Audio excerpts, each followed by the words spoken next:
The Wild Wild West. Mr. Novak, how you doing, bro?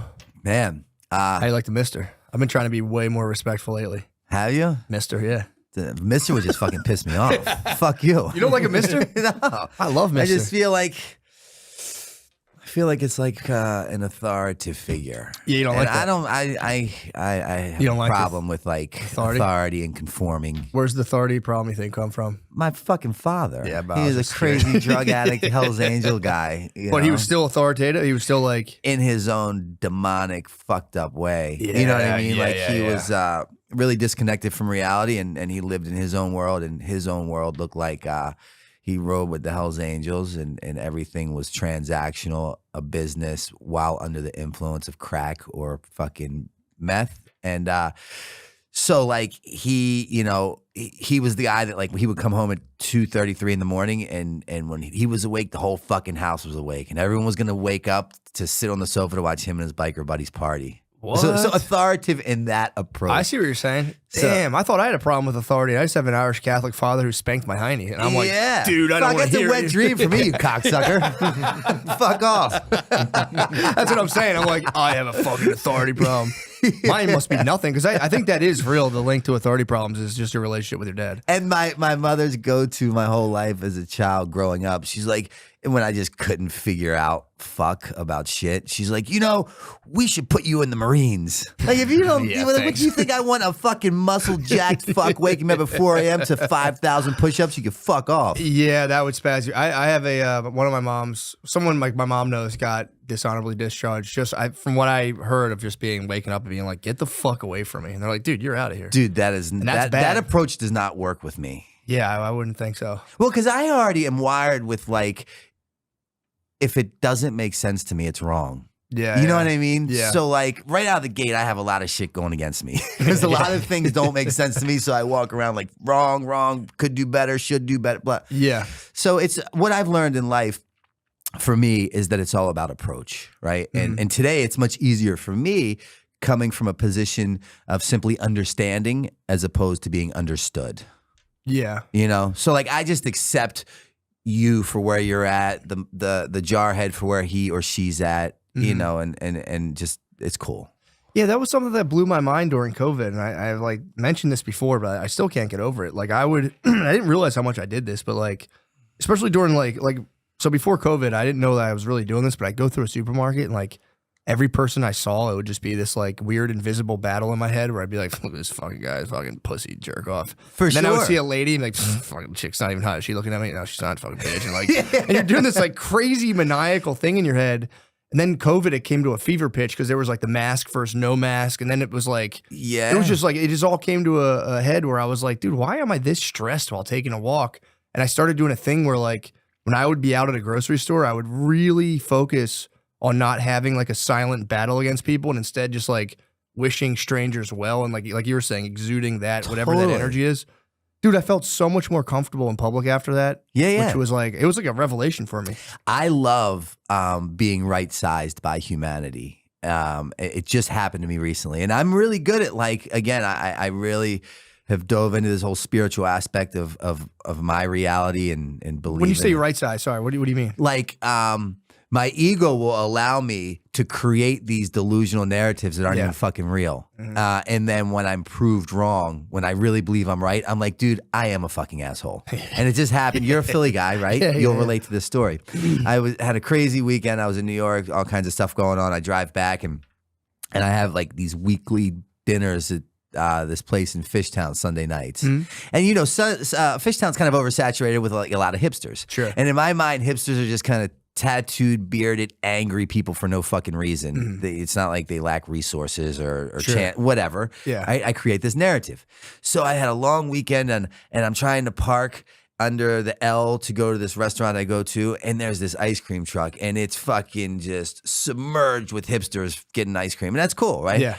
But as I'm doing this 3-point turn, someone I've actually like, oh, he's fucking pissed, dude. He's got a problem. So now I haven't even seen the person. I'm ready. And I'm like the most fucking passive aggressive. Like I cringe at the thought of confrontation. But if you caught me on the right time, I'm like, it's fucking on. Yeah, let's go. So as I'm parking, I see him, and it's a hipster with tattoos and a beard who I already have created an issue with, but I don't even know this person. Yeah. And he locks eyes with me as I'm hoping he would so we can fucking get to it. Yeah. And he goes, "Oh shit, you're so-and-so." And I'm like, "Yeah." And he goes, "Dude, I fucking love your work, man." And he had a camera in his hand and he was taking portraits and You stills. just socked him in the He's face. like, "Can I get a photo of you?" I said, "What I do?" And I'm like, "Dude, fuck yes and fuck me," right? Because I walk around just like at times, and that's what I mean by really enjoying being right sized. Because I have a job sometimes that consists of knowing everything, right? And that places me in a lot of positions that I don't really like to enjoy. Yeah. When you say you have a job of what do you mean? Because like, you know, for so long when I was caught up in addiction, right? When logical people who knew how to stay sober would suggest to me what I might want to do in order to save my life, I'd suggest why they should fuck off. Yeah. Because I know. I was too smart for my own goddamn good. Right. And then I got to this place where the pain became so unbearable. I was able to look back and recognize that like every common denominator in every one of my problems was me. Yeah. And maybe if I just get the fuck out of my way, I might stand a chance of living a better life. And what I do know is that I don't know. Because when I think that I know, there's no open mind. I am not teachable, and I'm definitely not willing to try anything that I don't agree with. Yeah. Which just sets me up for a fucking, you know, all these terrible experiences. Yeah, take me back through that. So what was like, how did you, what's your story? Like, how did you get in that? Obviously you're saying like, you know, family or, you know, home life, not great. And then like eventually to like, you know, gaining a ton of notoriety. Like what was that like for you going from like the beginning to like the thick of all that stuff? Well, it's a very interesting narrative and storyline, I believe. Because I come from Baltimore and you're obviously from Pennsylvania, so there's a lot of similarities at this table. But coming from that home life of a pretty chaotic household and a father who was pretty out of his fucking mind, I believe I was genetically predisposed to addiction or alcoholism. And that paired with the atmosphere I was brought up in, it just made sense. Yeah. But throughout that journey, I was blessed with a skateboard and I fell in love with skateboarding and another guy from Baltimore named Bucky Lasik. Yeah. Who I played him on Tony Hawk for sure. He's my fucking, he's the man. He's the legend. And he was from Baltimore and he kind of recognized the talents I possessed. So he took me under his wing and got me sponsored by PAL. And that's where the skateboarding world took off. But then we would go to Cheapskates in Pennsylvania, the skate park. Was it Boards and Blades or what? Boards and Blades was later on, okay, and that was right off Route 1 right there. I was a young boy at Boards and Blades, and you would see like Bam and we Squab would come through, and I'd be like, "Oh, we filmed like some of the fuck." CKY shit there. Yeah. Like the stunts and stuff. Yeah. Naked Dave doing an ollie over the pyramid, and then Bam, I think kicking him or punching him or something like that. Yeah, that was always legendary. You guys would come. We were like 12. We'd be like, "Oh, dude, fuck." Yeah. Like trying to do one heel flip. Like this fucking rules, dude. I'm gonna get sponsored. It's it. Pro board coming. Oh, as soon as I get this heel flip. Yeah, they're coming. Spitfire's coming for me, dude. Once I get that. Just need a manager at this point. Too overwhelming. But nonetheless, so I meet Bam, and then we at that skate park called Cheapskates, which was clearly before your time. If Boards and Blades was when you started. Yeah. And where was Cheapskates? I don't know. It was in Pennsylvania, and we would drive up. Right on. And Bam would always be there, and he wasn't sponsored at that point. Bucky and I were, and we were instantaneously became thick as thieves. And we'd practice for this one contest every year, which was the NSAs. They'd have in Bricktown, New Jersey. Okay. And either he would win or I'd win. And one year I didn't show up, and he was there, and he went to Bucky, and he's like, "Yo, Bucky, where's Novak?" And Bucky's like, "I think he's on heroin." And Bam, at such a young age, was like, "Well, what's that?" Right? And not such a young age, like 12, 13. It was like 16, 17. But that's pretty young. When you're consumed in like a nice, wholesome life that revolves around skateboarding and a good family, like you don't have conversations that consist of those words. Yeah, sure. So it was at that point that his career in skateboarding totally excelled and took off, and mine went to complete shit, and I chose to pursue a life of heroin and addiction. Yeah. Fast forward some time later, I'm really sick one day. I can't come up with any money. But at this point, I wouldn't even acknowledge a skateboarder, right? It was like, it was the equivalent of like looking at the woman you like get away, the love of your life. Yeah. You're like, dude, if I just did a little, like, So it hurt me like that. Yeah. So I'd avoid skateboarding like the plague. But one day I was really sick and I couldn't come up with money. So I decided to go to this skate shop in Fells Point called Select. And I asked, when I get there to try to get some money, like, we're not going to give you money, but Bam was here yesterday with the Toy Machine team. And he asked if we ever saw you. We said no. And he said, well, if you do, give him my number. So he leaves his number. And a couple days later, I call, and it was the number to Fairman's skate shop in town. In Westchester. Yeah. And I called Fairman's, right? Timing is everything in life. I call Fairman's. It's not even his skate. It's not his house. It's Fairman's. I'm a homeless heroin addict. I pump in some change into the fucking payphone, right? And this change is like my lifeline, right? So I got my finger on the thing. Like, if it don't answer, I don't get beat for the money. So I'm like, but Dave answers. He's like, yo, he was just here. He's next door at Kuma, which is the sushi restaurant in town. He's like, hold on, I'll go get him. So he goes and gets him, comes back, and then that night I'm on a Greyhound bus from Baltimore to Westchester. And he's like, yo, come live with me.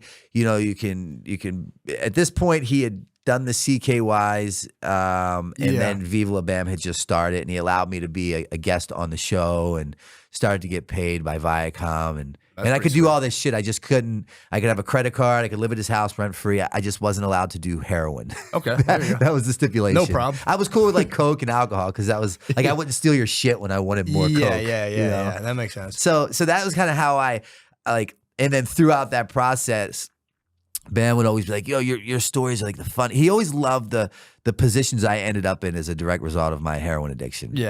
Like letting gay men shave my asshole for rent money and fucking, you know, letting men blow me for more dope and just getting stabbed in the head with an ink pen and fucking like all this nonsense. So he's like, yo, you can live at the house. And now I'm starting to get appearances in Jackass. He's bringing me along and he kind of calls me like his walking television. But he then one night we would go to Kildare's after a rap. We'd rap for the day. Cass and the crew would go there. And humongous table of like 40 or 50 in a bar. And, and he'd like, tell this story, tell that story. And you could literally hear a pin drop. And it was then that he's like, yo, you're going to write a book. Now, I had not graduated high school at this point. I had no GED. I had nothing. I had no part of ever wanting to write a book. He's like, you're going to write a book. He gives me a notebook and a pen. And he goes, you're to carry this around all the time. He's like, I don't give a fuck if I don't even see you writing in it. You have to have it in your hand. The first time I don't see it in your hand, you're going back to Baltimore. Damn. So like the scales of justice were very equal there, easy to weigh out. Homeless in Baltimore, letting men blow me for heroin, or carry this fucking notebook and pen around and write my story. And still be on a TV show, drive a car, credit card, paid by Viacom, blah, blah, blah. And you were maintaining sobriety, like relative sobriety? No, not even close. So he would like, I never was allowed to do what I really wanted to do, which was opiates, whether it was like Percocets or heroin. That was very frowned upon, and he made it very known to everyone in Westchester and the people we worked with to not give me any. So people listened, and but nonetheless. And the second book that I wrote, Streets of Baltimore, really dives into the psychology of an addict or an alcoholic, because I knew that I'm being presented this golden ticket, right? I can become this household name, making money. I can live in this fucking mansion, drive a car, blah, blah, blah. Yeah. But I know that it's only a matter of time before the rug gets pulled out from under me. Because I can't stop getting high. Yeah. So he's cool with the coke and the alcohol and they don't really understand addiction at that point. Sure, yeah. But like, inside of me, I can't wait to get back to Baltimore to fuck. So I'd tell him lies like I have to go back and get my favorite pair of jeans. And I'd fucking go back and end up there for 3 weeks. Damn. And just lost in Baltimore shooting dope. Jeez. And so he'd kick me out. I'd go to rehab and a lot of wash, rinse, repeats of that. Sure, yeah. Later on, he then comes with this new idea. I'm going to write this book. I have no desire to write a book, but I had read a book called A Million Little Pieces by James Frey. Brilliant book, and I love the outline of that. So I'm no fool by any means, and I went and I just copied his outline, and I wrote a fucking 12 chapters, pen to paper, right? No laptop, anything.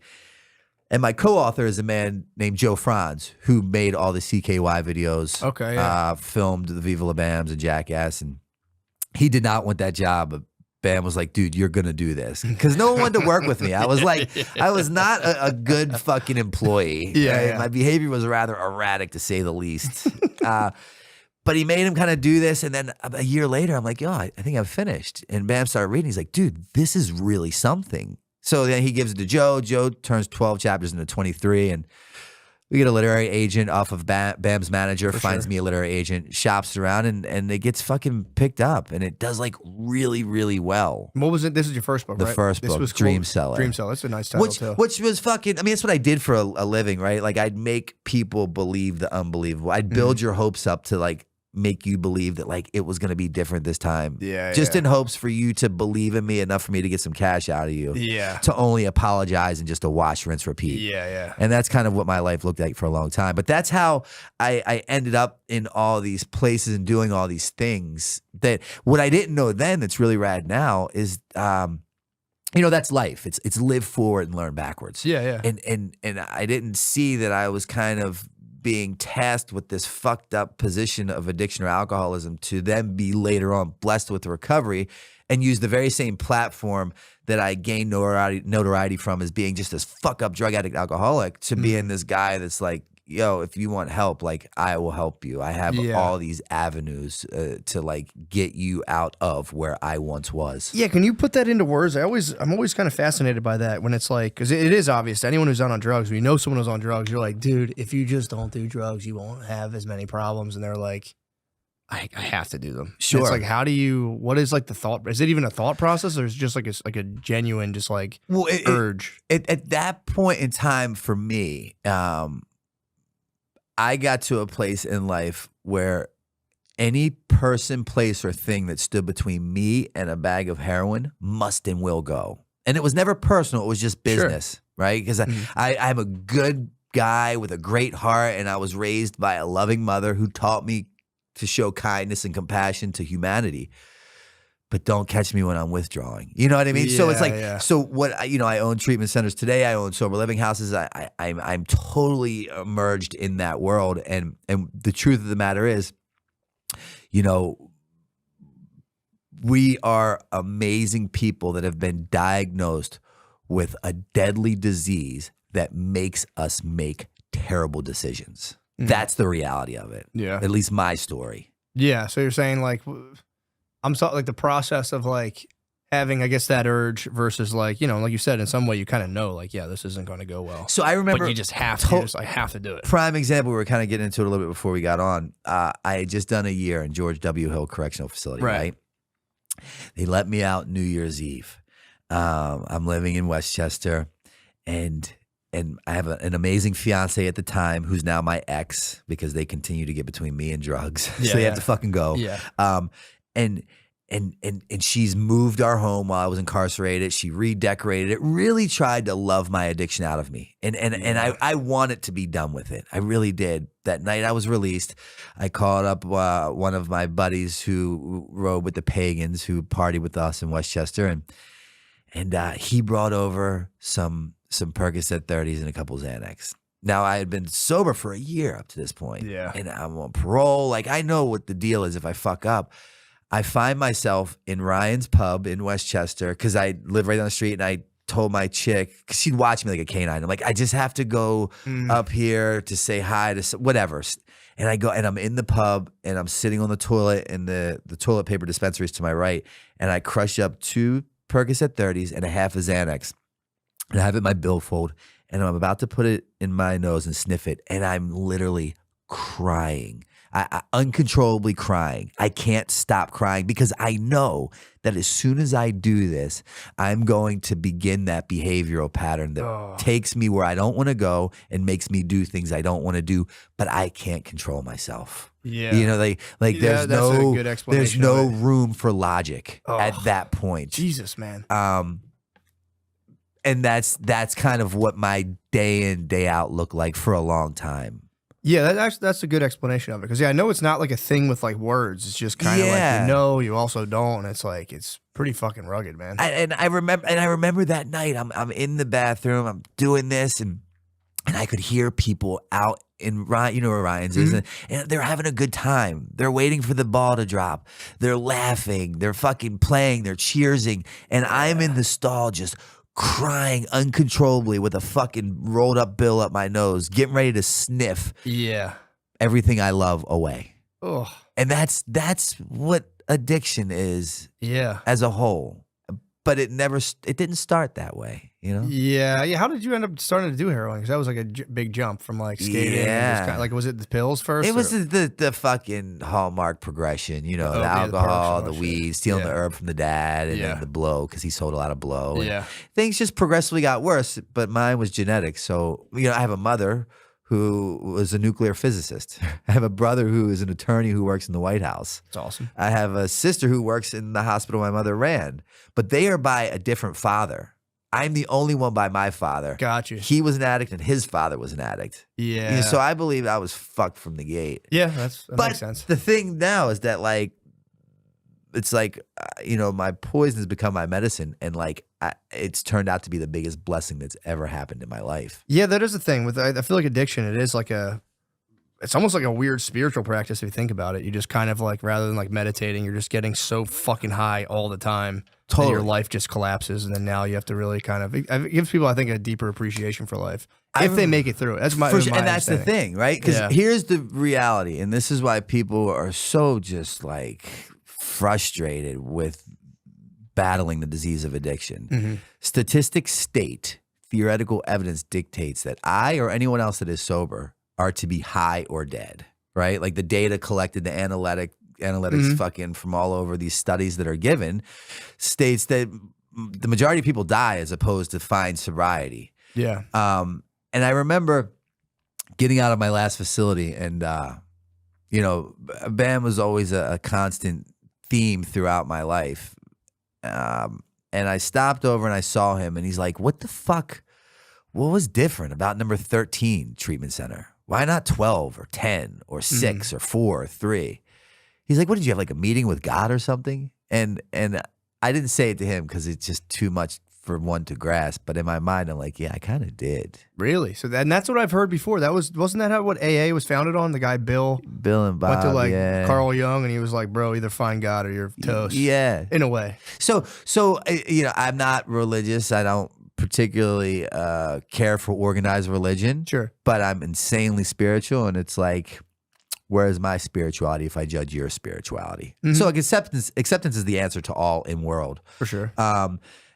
But I didn't understand that. See, the truth of the matter is, and this is a blanket statement that I'll make for anyone that's in addiction or in recovery, is that we didn't get here because we took the short bus to school.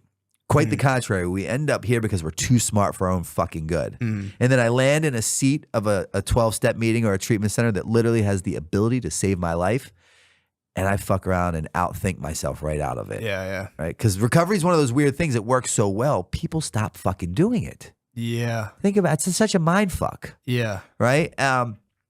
So what I didn't know is that like the last thing I tried was the first thing that worked, right? Because I was just too smart for my own good, and I wasn't quite willing to buy into the process.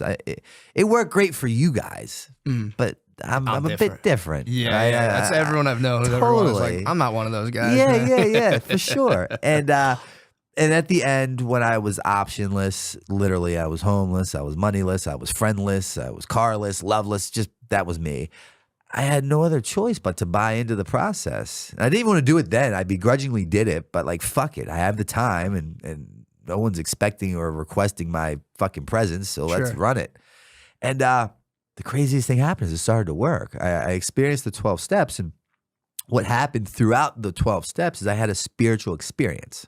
And the definition of a spiritual experience is simply a psychic change, meaning that I, Brandon Novak, today no longer look at things the way I did then. Do you Right. remember what kind of kicked that off exactly, or was it just kind of Pain. like, yeah, Pain. I had to end up in a place where the pain was so fucking unbearable, Yeah. right? Like to where my back was against the wall, and I had nothing else to do to get myself out of the position that I had created for myself. How long did that take? How long did that take of like doing heroin? Well, my overall resume with alcoholism and addiction was 22 years. Okay, wow. So, but you know, the last 10 were really bad. Yeah. What did that look like in terms of like you're saying like the personal pain? Was it like obviously like there's probably physical discomfort and all that stuff, but like just like alienation from everyone you've ever known? Were you like kind of like kicking yourself over like how much better things could have went? Like what was like the real primer? All of the above. But what I didn't know then that I know now is that each one of my attempts at trying to find recovery were not failures. Despite me thinking they were, because like I would use in treatment, I'd get kicked out, I'd leave, I'd use the same day. And as any blessing happens to anyone, it happens unbeknownst to us, right? Like if I knew when and where a blessing was taking place and I was to report there to receive said blessing, I'd fuck that up, right? So like I had to be put in this place where these seeds were being planted unbeknownst to me.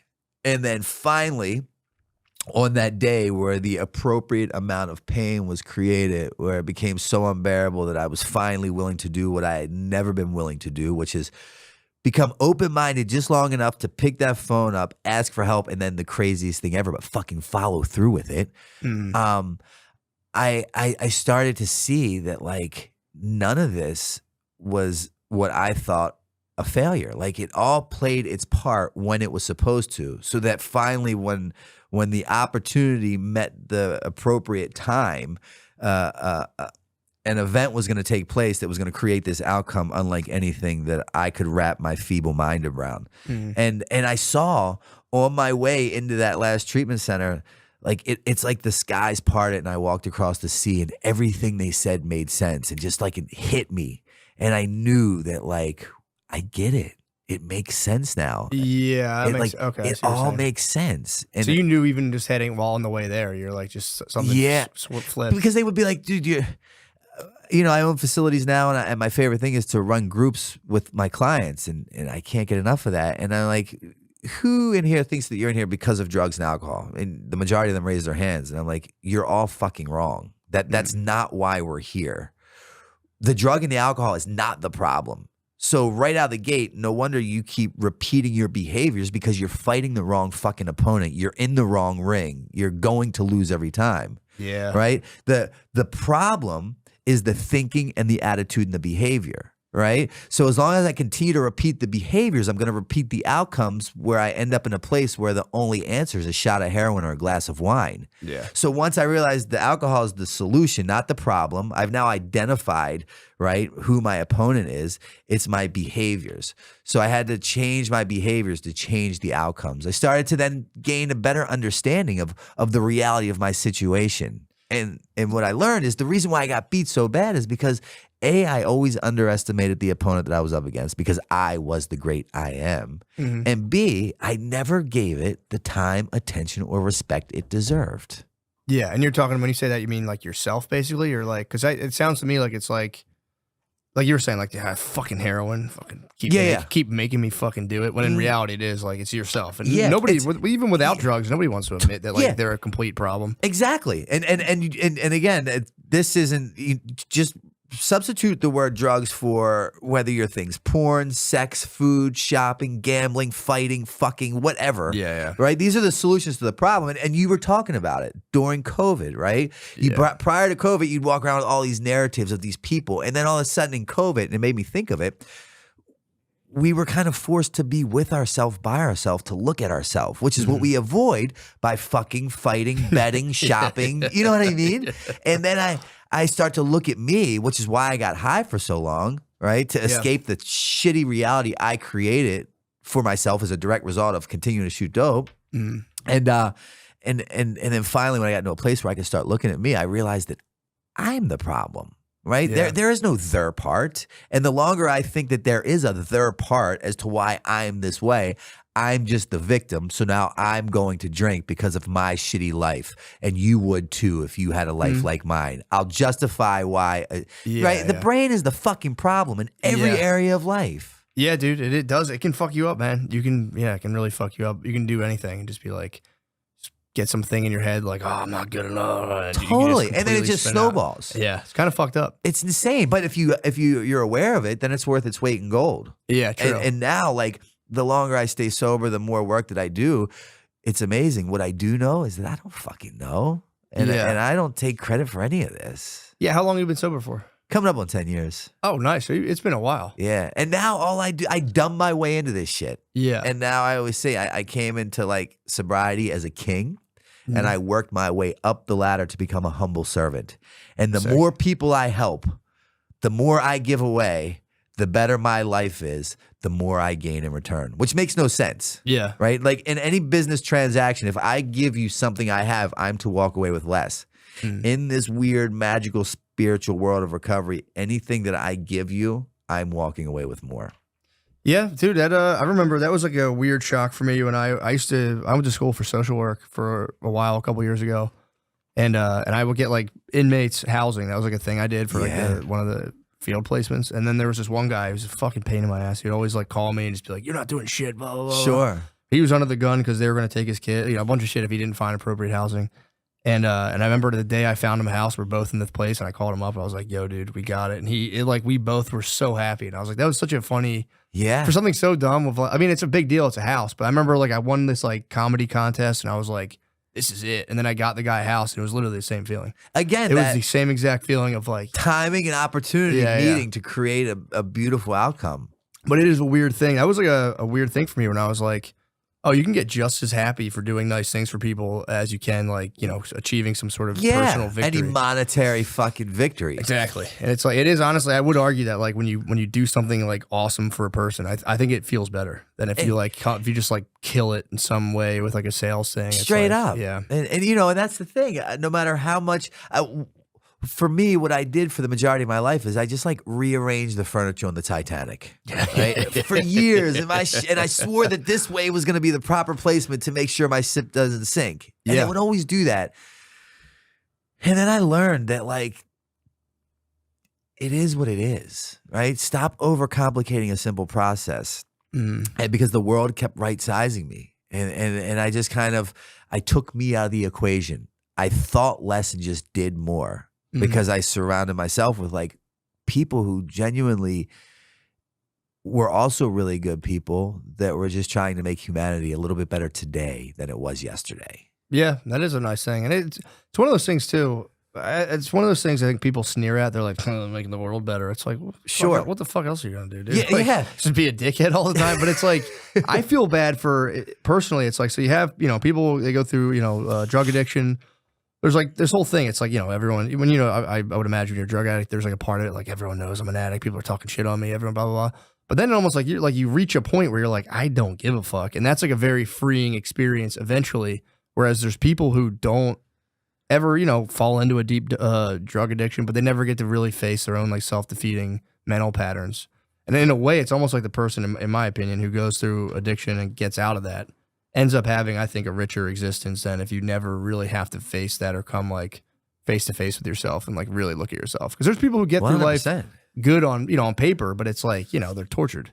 Absolutely. And it's like, I was like a shame. I couldn't agree with that sentiment anymore. That's a spot on fucking example. Because everyone I know who's in recovery is like, they're very open. There's like you can tell. It's like, okay, this person really has turned a corner, because it's like, something switches, and it's like nobody really knows exactly what that is, but it really is the most consistent factor is having some sort of spiritual experience or like like an awakening experience. Studies show that people that do what the studies show that sober people that do what other sober people do in order to stay sober have better odds of staying sober. So like there's not a black and white one size fits all, and you can try another method or another avenue that could equate to the same result. But I got to a point where the stakes were way too high, and I was tired of rolling the dice, and I kind of wanted to start working smarter, not harder. So I just bought into what the group does in order to stay sober. But the funny thing was, and you said it, it's all a thinking problem, right? And I always have this alcoholic brain that lies to me, my own voice. And it always makes me believe the unbelievable. Yeah, and it creates these delusional narratives. And I walked around for years thinking that no one in this world knew that I had a problem but me. Oh, really? Yeah. Like I thought that I was kind of keeping it contained. Just enough to continue to enable my behaviors, which is getting high and justifying the outcomes. So that's crazy. You really didn't think people were like hip to you at all. Not nearly as much. So I didn't, right? I thought that no one in the world knew that I had a problem but me. And then when I finally bought into the process, what I learned is that everyone in the world knew that I had a problem but me. Yeah, that's right. I was the last person. Why? Because I possessed that job that consists of knowing everything. That's really funny. And I'm like, fuck. Right? And, that's so funny. And that's what I again, right? I was ignorant to the process and the reality of my alcoholism because I lived off of justification and minimization and deflection, right? If only she didn't come home from work early, she wouldn't have found my needles on the table. Yeah. If only the parole officer's fucking husband would have banged her out, she would have been mad and gave me a piss test that fucking got me dirty and sentenced me to 6 months. All this it's nonsense. always other people's fault. So finally, the craziest thing happened. I started to take accountability for my actions and started pointing the finger inward and realizing that, whoa, like it's me and my behaviors. And I started changing my behaviors. And I started changing the outcomes. And I started to like the results I got. So it snowball affected into this. Yeah. It's just crossing that like threshold to even consider the possibility. It was so simple, though. I missed it. I overlooked it. Yeah, dude, I think most people go their whole life without ever saying it. But dude, everyone says, what's the answer? What's the answer? What's the answer? If any of us had the answer, we would bottle that thing, we'd sell it, we'd be a billionaire a billion times over. True. I believe it's so simple as just helping one fucking person. Someone took the time to stop and help me. I, in turn, helped another. 2 turned into 4, 4 turned into 8, 8 turned into 16. Before you know it, you're changing the narrative, which is ultimately changing the outcome. It's so simple. Just slow down the process and help one person. Pardon the interruption. This may or may not be Sean Gardini speaking. And this may or may not be Sean Gardini on camera. Who is speaking and who is on camera is not important. I've come to tell you that Sean Gardini is doing stand-up comedy shows. The upcoming shows are in Cleveland, Ohio, December 8th, Buffalo, New York, December 10th, and Baltimore, Maryland, December 11th. Please come to those shows if you can. The tickets are at SeanGardini.com. Thank you. Hear me out here. I failed to promote my shows in the Irvine Improv, SoCal. I'm so fucking SoCal. I forgot to do the ads or make a flyer for the Irvine show. Oops, my bad. It's next weekend. Thanksgiving weekend. Friday, November 29th. Saturday, November 30th. 2 days, faux shows. Come out to motherfucking Irvine Improv. And I'll be honest, I'm not just saying this because I'm doing a show. I love Irvine. Irvine was the first place I went to in California. And I was telling someone recently, I'm like, I fucking love Irvine. And they lived in LA and like, are you kidding? Are you trying to be funny? I'm like, no, why? And apparently everyone from LA just snubs Irvine. Like, I would never. Fuck you guys, dude. Irvine rules. LA's fucking bullshit. Irvine, we're talking Laguna Beach. We're talking motherfucking Newport Beach, conservative ass stronghold down there in SoCal, dude. Shit. Come out. I love Irvine. It's literally the first place I went to in California. I'm very excited to go there. I'm going to bring my whole motherfucking family. We're all going to do Thanksgiving out there. It's going to be sick. So Irvine Improv, Friday, November 29th, Saturday, November 30th. Let's go. Let's show these LA fucking pussies, dude, who's really fucking SoCal. They're not fucking SoCal. They're north of Irvine, bro.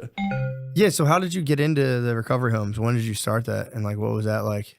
I had my get well job was washing dishes for $6 an hour in Levittown, Pennsylvania. Oh, nice. At a diner called Mary Ann's.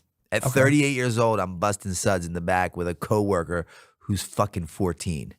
Damn. My brain told me that, and this is after skating, jackass, fucking author. Yeah. My brain told me I should have, at the very least, been the president of the United States. And I'm fucking busting suds with Brian here for $6 an hour. Yeah, what was that like? Struggling. I had heard the word humility, and it sounded fucking cool, and it rolled off the tongue right, but try swallowing that fucking thing. I'm 38 right now, dude. Yeah. If I had to bust a suds. Imagine fucking you leaving here and going back to Levittown, Pennsylvania, to Mary Ann's Diner. Shout out to Rich, and they were great guys, and the owners, and busting suds for $6 an hour. Next to a 14-year-old How long did you do that for? 1 year. That's long. That's I had no idea what my next move was going to be. Right, yeah. Because my qualifications didn't state that I had any special qualities. I know what you mean. You can't be like, yo, let me hop on a TV show real quick. Yeah. Or like, let me fucking, I don't own a computer. I skipped that whole, I went from skating to heroin. Yeah, I wrote my book, pen and paper. I can pawn laptops great. I don't use them. Even to this day, I don't email. I got my first ever computer during COVID. I used it 7 times and gave it the fuck away. Really? Yeah. So are you all like, do you fuck with like the Instagram and all that stuff? Okay, I like that. but Gotcha. like the thought of an app gives me anxiety. I got what you're saying. Yeah. Right? And I'm just like stubborn by nature. So you're busting the studs for a while. Then Yeah. How did you get into the recovery But I space? started like that job that I thought was so fucking beneath me turned out to be the foundation of who I am today. And I think by social standards and regards, I could be considered a pretty successful guy. I have all these different businesses and properties and blah, blah, blah.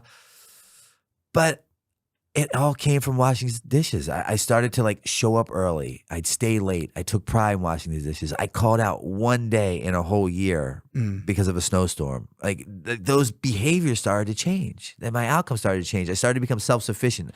For the first time in life, I was paying my own recovery house bill, $165 a week.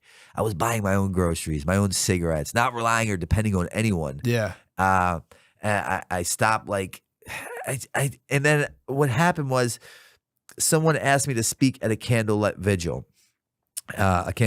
for someone who had passed away. And because, you know, the 12-step program, AA, you know, it's anonymous. So you don't know really what's going on there. But when I spoke at that candlelit vigil for people who had lost their lives, someone like had filmed it and it started making its rounds on social media. And then an organization reached out to me and they're like, would you like to come speak at our facility in Florida? And I'm like, sure. And they put me up at the W in Fort Lauderdale in the penthouse. And I'm like, what the fuck? Are they going to like ask me for a donation? I wash dishes. Yeah, and they had come up with this whole design, right? Again, the blessings taking place unbeknownst to me. If I knew any of this was going to happen, I'd fuck it up royally. Sure, yeah. And they had put together this whole plan and presented it to me. And I'm like, dude, I didn't even know this world existed that I live in today. Mm-hmm. And it just kind of gave way. And I bought into what they would say. And in those meetings, they'd say, like, in order to keep what you have to give it away. And Sure, yeah. this is cliche as shit. And I vowed to myself that when I was in a position financially, I was going to recreate that sober living house I lived in. That's cool. And do for others what it had done for me. So literally on my 5th year anniversary, I opened up in Wilmington, Delaware, my very first men's sober living house called Novak's house with 10 beds. And that has since turned into 7 houses for men and women in Wilmington, Delaware with 75 beds. And I fucking travel the world and I have generous friends or just strangers that want to give back and they occasionally stroke a check and they provide money that I have in the scholarship fund. And my mission is to provide a bed for anyone in need of sober living after completing a treatment center. I refuse to let price be a deterrent as to why someone can't get help. And That's then, cool. unfortunately, the demand was met. I kept fucking expanding, and I really wished that wasn't the case and these didn't even exist. Sure. And I'm like, dude, I can help more and I can be better. So then I created Redemption Addiction Treatment Center in Wilmington, Delaware. Well, in Newport. Okay, yeah, that's right next to right it. down there, yeah. And it's an outpatient facility where people come during the day, 5 days a week, or nighttime groups. Mm-hmm.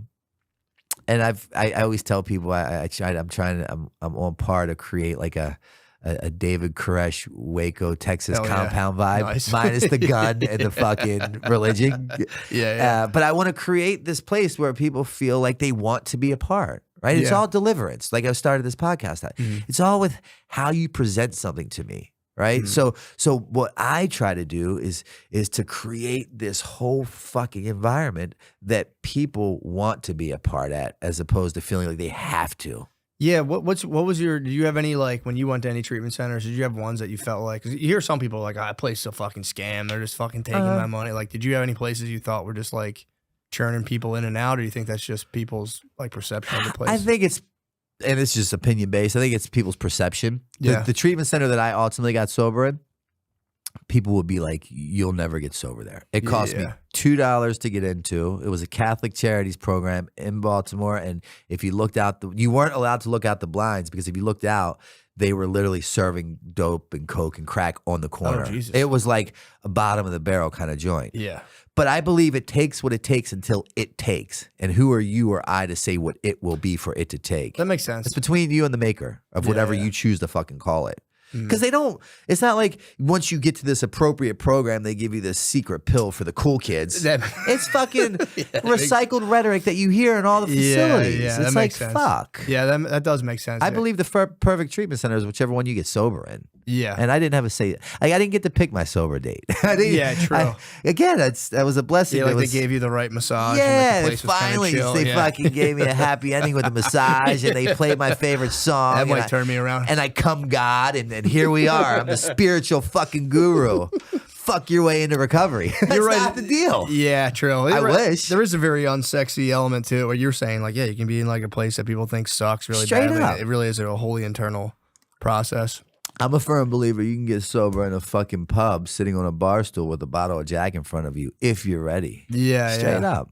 What do you think about like the California sobriety people do, where it's like I'm California sober, I'll like drink and smoke weed and shit, and like, Dude, I did this TMZ thing. They did a special recently of Matthew Perry. Oh yeah, Yeah, I read his book. Brilliant book, by the way. Whole newfound respect for that man. Rest in peace to him. But they were doing this hour-long documentary, Harvey and them, and they reached out and they wanted me to weigh in on it, and they asked me the same question. And the truth of the matter is, I'd be really ignorant if I sat here and pretended to possess the answer of like how to live a perfect life with coming up on 10 years sober. That's like, my mother'd be like, fuck you, asshole. You should have did it your whole life, you idiot. Yeah. So like, all I know is my narrative because it worked for me. I'm never going to tell anybody what you should or should not do. I believe with California Sober, with MAT, Suboxone, Subutex, Vivitrol, Methadone, if it provides you a life that you believe is worth waking up and getting out of bed for every morning without the thought of wanting to kill yourself, I'll fucking drive you to the dispensary. Who, you know what I mean? Like, Sure, fuck me for thinking that I have the answer. Yeah, I just have my narrative. So what I always say is that when I'm kind of giving a talk or working with clients, if you can find more similarities than differences, it might make sense to pay attention. Yeah. But if not, that's cool too. Yeah. Right? Because everyone at the end of the day, you're entitled to your own process. You were entitled to have that realization during COVID of like being a fucking asshole to strangers that did nothing to you. Sure. And if I would have robbed you of that process, you might not have come to the conclusion that you have today where just being kind is the right way. Yeah. So looking back, if anyone would have robbed me of one less fucking sleepless night I caused my mother or pain that I made everyone endure, like I might not be here today. Yeah, that makes sense. So Yeah, it's it's kind of a personal Yeah. timeline for everybody. For sure. And it's like, and I'm not saying that my way is the right way. It's just my fucking way. Yeah. You know? Because I know that's a big battle. When I was in social work school, there's like people who are like, it's called like harm reduction Sure. versus people who are like, nothing, you better knock all that I'm shit a big the fuck harm up. reduction guy. Yeah, And at the end of the day, it's like, who the fuck, like, that's between them and their higher power. Yeah. Like, all of a sudden, I believe I'm God and I can predict what your fucking best outcome will be for your life and your situation. Fuck. Yeah, true. You It's, don't know. and I'm a spiritual guy, and if I'm a spiritual guy like I say I am, where's my spirituality if I judge your spirituality? Yeah. Right? So, like, I believe my higher power is everything. I think it's crack. I think it's heroin. I think it's life, death. It's like, what's love without sadness? What's joy without sorrow? Right? You have to have all these. Without those fucking overdoses, without life support, without fucking ruining my life, I would not be the child of, I hate to say God because people are like, oh, this religious fuck, but a child of God today who I really like do my best to help humanity. I wouldn't be here. I'd still be in that position of like, what the fuck's wrong with you? You think you have it figured out, you fucking idiot? You deserve what you get. Yeah. And that's where I'd probably be. Yeah, well, it is funny. People, I've talked about this before, but it is funny how that is like the God talk's taboo now. Before Totally. it was like you couldn't talk about sex. Now you can be like, I'm fucking jizzing. And everyone's like, but if you're like, Yeah, they had the whole Me Too movement at that point. True. Yeah. Yeah. But if you mention God, people are like, "What the fuck?" is that?" Totally. And it's like a pretty wholesome. I think it's a very wholesome concept. But it got tainted by I think people just being like the religion aspect of being like, "You're going to hell because you fucking came." For in." sure. It's like that. And that's a shame. But sucks. But you need those people, right? Those people are just as important as the other ones that aren't those people to make me realize how much I don't want to be like that. Because without those people, I'll turn into that person. Yeah. Because I don't have like a warning sign or like who I don't. I need the bad to remind me what I don't want to become, so I practice good. Yeah, and I wonder if it's gonna like, because every even like religions, like concepts of God, like go through waves where it's like we used to think it was like fucking fire, and now we are like there was like the mythological hero of like there's these entities in the sky that we can like be like, hey, please help us. That'll like change everything, and then like that like around like an organized like testament of like this is the guy who came down from heaven and Amnita. So now I wonder if it is going to regroup in like some different conception that people will universally buy into, or if it'll just be like a fractured thing forever. The older I get at 45, I see that things just evolve, but then just come back around. Yeah. I was looking on the plane the other day, and there's this chick who has, as you see, these new things are like the big headphones. Apple Pros. Where like your mom used to have it back in the 80s. Yeah. And no one's doing the AirPods anymore. It's just like Miami Vice, like fucking color schemes and chicks wearing baggy ass jeans have now come back. I know. So it's like, kind of weird. Just live long enough and you'll realize that like shit's not that heavy. Yeah. and it's going to be okay. And the fact of the matter is you don't really have much say so in any of it anyways. Yeah. For me, that's what I do. And I just kind of remain like, I don't know what I remain. It just depends on when you ask me. No, that's true. So, and then, I'm curious too. So you were doing the Viva La Bam stuff and all that stuff fell out.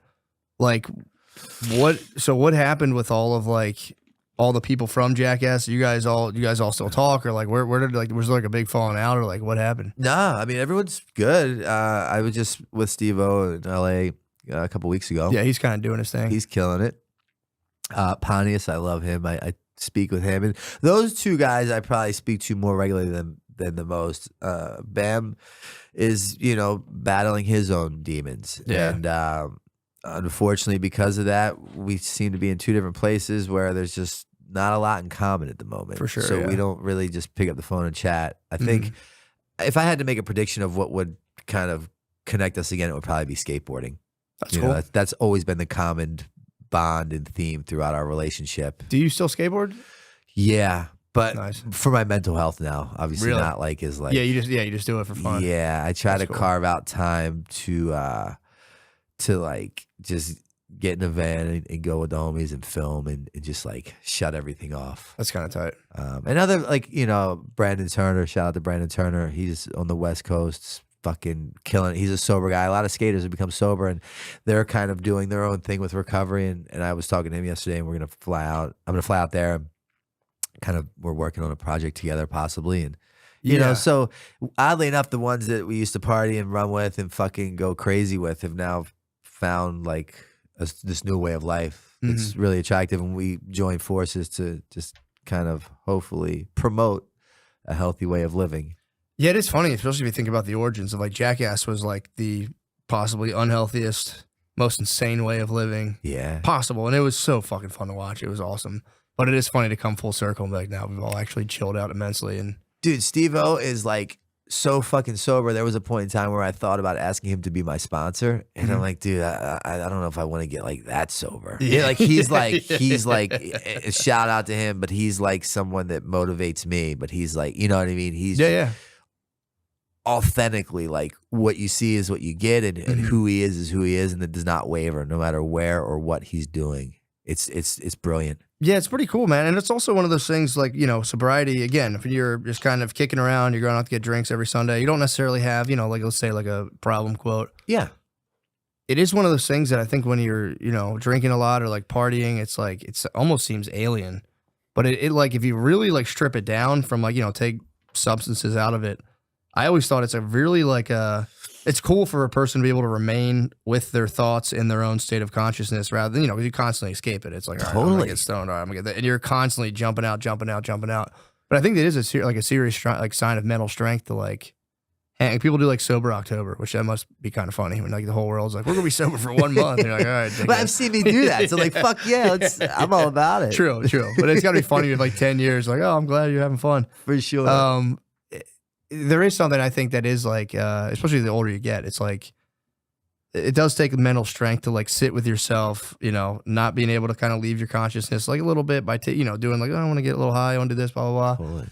And I think it's a genuine virtue that I think gets skipped over. People are kind of like, yeah, dude, fuck, I'm going to have a couple beers, fuck that. Like people kind of dismiss it a lot, especially when you're drinking. But I always thought it was like a it's hard to do. It's like, it's very hard to do. And it takes like, when you can't kind of jump out of yourself for a little bit, it forces you to work through, the kind of, whatever, broken gears in your head. I make a point to let people know that in my programs, right? Because the people that I'm working with, they're coming in, they have a week, they have 2 weeks, they have 4 days, they have 1 day, and they're sitting there and they're feeling like they're not enough. They could be doing more. They should be further along. And I'm like, look, what you're doing, the majority of society is not. Who wants to strip away their escape routes to be forced to look at themselves, right? With themselves, by themselves, without having any drink or drug to escape the terrible reality that you've created as a result of your addiction and man up and fucking walk through it. I'm like, I will walk with you people. You people are the ones that I want on my team right now. Like at fucking over 10 years and you are the people that I fuck with, right? Like, and there's a lot to be said with that because I don't just give my time to anybody. Sure, yeah. So it's like, I really make it a point because I know in early sobriety, it's like those week, 5 days, 30 days, 60 days, it's like of sobriety. It's like a bipolar roller coaster ride from hell. Yeah, I can right? imagine. You can be above heaven high. The wind can blow wrong. You're like below hell low, trying to figure what the fuck just happened. So it's important to give people the credit of it takes a lot of work to end up in that position for fucking 2 days sober. Yeah. So it's and I always say it takes so much longer to get 2 days sober than it will to get 2 years sober. Yeah. Because you're just sitting there looking at the clock and you're like, yeah, should I not? Can I not? Should I say fuck it and just do it? Should I not do it? You're still consumed with the actual drink or drug. You're just not partaking at that moment. Yeah. And to make it through that, to address all these ailments and start to look at you without an escape, that's fucking big boy shit. Yeah, it sucks. And most people don't do it. Yeah, I know. And that's okay. I need those people that don't do it to show me why I really need to keep doing it. For sure, yeah. Right? It's all perspective because they told me at treatment if I changed my perception, I could change my world. Yeah. And I bought into that shit. And believe it or not, they were fucking right. Yeah. No, it's pretty sick, man. I'm happy for you, man. That's awesome. Yeah. It's like I'm stoked. I'm grateful. But who really is like my mother, my friends, my employees, the police, the probation, the parole officers, the judges. Life has become a better place to be in with my sobriety, not only for me, but for other people. Yeah, and I always, like you were saying, the service thing's big because especially when you're like, if you're in even with with or without drugs, if you're just like living a negative existence, you're usually convinced like in order to conquer my own negative existence, I have to achieve at some level that just somehow like shuts all this down and people will realize and they'll like me. Whereas like in recovery, it's like, or you can just like help people. Yeah. And it gets the same thing. Like if you're like lonely, it's like, well, rather than trying to be the man, just go volunteer. Yeah. And you'll get that. Like, it's like a quick route into kind of like a nice social existence. And everyone is just like, no, I have to conquer the world. Yeah. It's like, too easy. It's too simple. Exactly. It's really fun. I always thought it was kind of funny. It's like, it's a simple fucking approach for an overcomplicated thinker. Yeah. And that's why I say smart people generally have a hard time getting it. Yeah. I had to dumb my way into this position. And that was through me being beaten into a state of reasonableness as a direct result of my behaviors. But it doesn't have to get that way, right? Like one of my business partners, I met him in treatment. It was his first attempt ever at getting sober. And he's remained sober. Really? He was like fucking up. So it's like, and that's the frustrating thing. Most people are like, well, why can't my level get it at number 1? Why does he have to get to 13 like you? There's no black and white. It's such an individualized process. And if you look at the statistics, it's very sad because it states that you're not going to win. Yeah, but I'm here to fucking say like, fuck that. Yeah. Like not only am I going to win, I'm going to fucking kill it. I'm going to own it. And it's going to turn into be my biggest blessing. Yeah. And if I can do it, so the fuck can you. There's nothing different between us except for what I was willing to do. Yeah. I mean, and I'm sure that's got to be like, it's really rewarding too. Like you were saying, having the groups and like seeing like even a couple people kind of take off. Because I guess if you really look at the recovery homes as like, if this doesn't work for me, this whole place is bullshit. Or being like, dude, for sure. Yeah, someone's got to do something. What is it? Is like the opiate with overdoses going down? Are they still going up or like? I'm not a big stats guy. I don't look at numbers. I just kind of fucking remain ignorant to it and live in my own world. Yeah, yeah. Which Well, you is don't great, hear about but it as much anymore. It like dominated everything for a while. after COVID, alcohol became a big thing. Oh Yeah. So I have a lot of alcoholics in my facility now. Gotcha. And then meth's making a pretty big. Yeah, meth made Big a push. wow comeback. A lot of people got off heroin or fentanyl with meth. Yeah, You know, I've heard. I've known people who have like off the heroin, meth comes into the picture, and they're like, "Damn, I'm actually super productive." And then it's and just then like, I do I work with the DEA. I'm like a keynote speaker for the DEA at these summits that they have all over the nation, and I was just doing an event with them in St. Louis, and they were like, "Yeah, cocaine's making a big comeback. We're fucking busting down big shipments of cocaine." So. Kind of like how I said Miami Vice was cool again. all Like comes crack around. could be cool again soon with like the Very well. 80s. You know what I mean? yeah. Like that's usually how the world works. Do you think they should legalize drugs? Do you think that'd be easier to help people, or do you think it would make things worse? I think so. You know, I don't know about legalizing it, but I do believe in like safe injection sites. And Philly was going to be the first place to do that. Yeah. And then they shut it down at the midnight hour. And their fear was that like it could trigger others in the community to want to get high. And I don't, maybe that's the case, but for me, I would never walk past a safe injection site and be like, I think I want to go in there and shoot up heroin. Yeah, I don't think it would. I think they did this in London or Britain, whatever, And years ago. And I it believe worked. it works in Sweden. I think maybe. Yeah. And what I think would be beautiful about it is you use it as a portal, right? It's a major harm reduction approach. They give you clean needles, clean water, clean cotton. And they test, obviously, the drugs. And then they test the drugs. And the majority of the people that are in there don't really want to be in there anymore. That's kind of what it's lost its allure. Exactly. You're under like, you're in like a doctor's bench. Yeah, like, you're being fucking monitored as you shoot up with some weird guy to make sure you don't die and to inject you with Narcan. So at the very least, when you do say you're ready, bam, we have avenues to get you. Yeah. But now check this out. Me being a major advocate for that, right? I own where I live in Old City, right, in Philly, and a really nice place. And someone said to me, they said, "Well, would you want it next to your house?" And I'm like, No. yeah, because it fucked my property value up, right? And I'm just being transparent and open. sure, and like, for sure. So there's two sides to every fucking coin. Yeah. Yeah, that's true. Yeah, then you know, again, with that, you're gonna have people like popping door handles and all this shit. And it's like, yeah, because you're like straight up. not So here. I really just try to remain like Switzerland in a lot of fucking plays. That makes just sense, neutral Yeah. and adapt accordingly. At least you're honest, because I heard people be like, I wouldn't care, and it's like, Yeah, you sure? yeah. And, you know, that's just the truth of the matter. Now, not saying that like, you know, if the opportunity presented itself and they were going to do it, I would still back it. But in my mind, I'm like, but couldn't you just go a neighborhood over? You know what I mean? Like, I wouldn't vote no on it. Let's put it that way. I would not vote no on it, but I would definitely vote for it to be in the next neighborhood over. For sure. Yeah, You that know? makes sense. Everybody would. Yeah. So it's just, you know, I don't know. It's such a individualized thing. I don't know what the approach is except for just taking the time to help one person. Yeah. That's it. One person. True.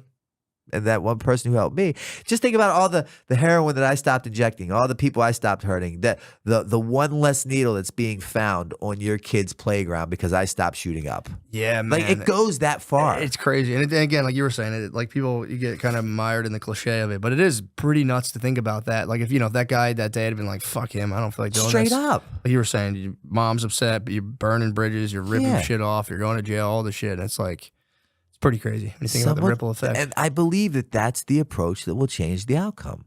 I mean, it's put it this way. So in Delaware, where all my sober living houses are, my treatment center as well, we really wanted the community to see, because in there they said, well, we don't really want them in our neighborhood, right? I get it. So one of the stipulations with Novak's house is when it snows, you have to go out and you shovel your neighbor's porch and their driveway, and like you be kind to humanity and society. And then that was working, and it snowball affected into the guys and women living in Novak's house. They started getting jobs within the community. That's cool. And then the people who owned the businesses that started hiring the Novak's house clients, they saw something different in them. Same thing that happened to me. I'd show up to work early. I'd stay late. I took pride in washing dishes. They're like, where are you? What's, because they aren't, it's just different. And they're like, where are you from? What's the backstory? Like, oh, we live in this place called Novak's house. It's a sober house. And what the business owners within the community did on their own, I wish I could take credit for this, is they created a private Facebook page called Novak's House Hires.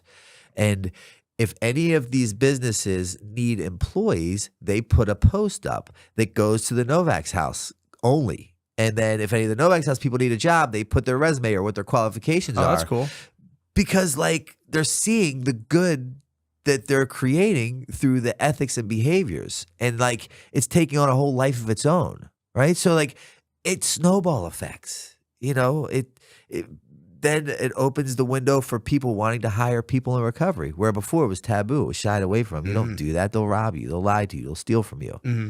I'm here to prove that that's not the fucking reality. Nice. Of all of, but like. For sure. I know what you're saying. Yeah, it can be done. But, you know, the old saying is if you haven't been ripped off in AA, you're not helping enough newcomers. So it's like. No, that makes sense. But that's fucking awesome, man. Yeah. And again, I'm not creative enough or intelligent enough to create that. It's just me stepping out and letting the process play out. Oh, yeah. Well, dude, I think that's it, man. Thank you so much, bro. I really appreciate that. I enjoyed this. I'm pumped to hear about that, and I enjoyed it too, man. I'm really happy to hear, you know, it's good to hear people taking their time to help the world. Like that's still a thing, because I think a lot of people for sure just get so, and it's not like a bad thing. I would say I'm guilty of it too, getting consumed in the rat race. I'm the worst. Yeah, I have to jump out of it every day. Straight up. What the fuck am I doing with myself? Yeah, once you hit to that point where you hit the wall, right? Yeah. Daily, yeah. Same. I wake up every morning with a brain that wants to fucking kill me on a layaway plan. Yeah. Right? Install in a plan of just like one fucking defect at a time. Yeah. So anyone out there that might need help, you can reach me directly at 610-314-6747. Call me, and if you need help with getting treatment. Nice. Well, thank you so much. Love you, brother. See you, bro. Cheers. Love you. Thank you. The Wild Wild West. Hey. No, I like it.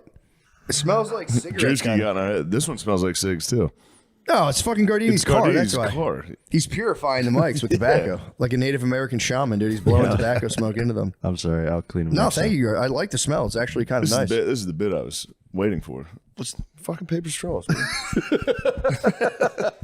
No more. We're done. This is my last one. No more. We're gonna go back and put all the plastic rings around the Dolphins' necks under Trump. It's gonna be awesome. We're gonna get this country. Did you hear what he said when he was signing it? What? He's like, and I think the sharks are gonna be okay as they're eating everything in the ocean. He's like, all right, man. Hilarious. That is sick to be like, sharks can bite anything. He's like, dude. sharks can bite anything. We're gonna sign that. What's next? I had Lemaire went in the ocean for the first time this weekend. We're in Dania Beach, Florida.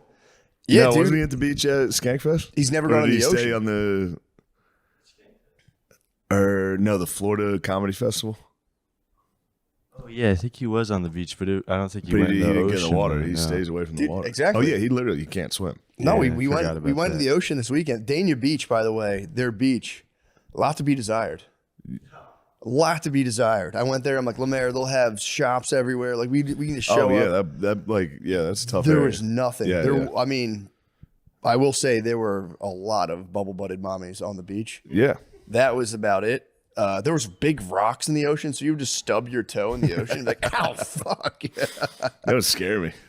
Dude. If I even touch a rock, I'm high knees and out of the water. Bro, I was telling Lemaire, I was like, dude, just come in the ocean. You're fine, man. He's like, I don't know. Like, there's like sharks. I'm like, there's no fuking sharks in here. We went out pretty far, like into a sandbar.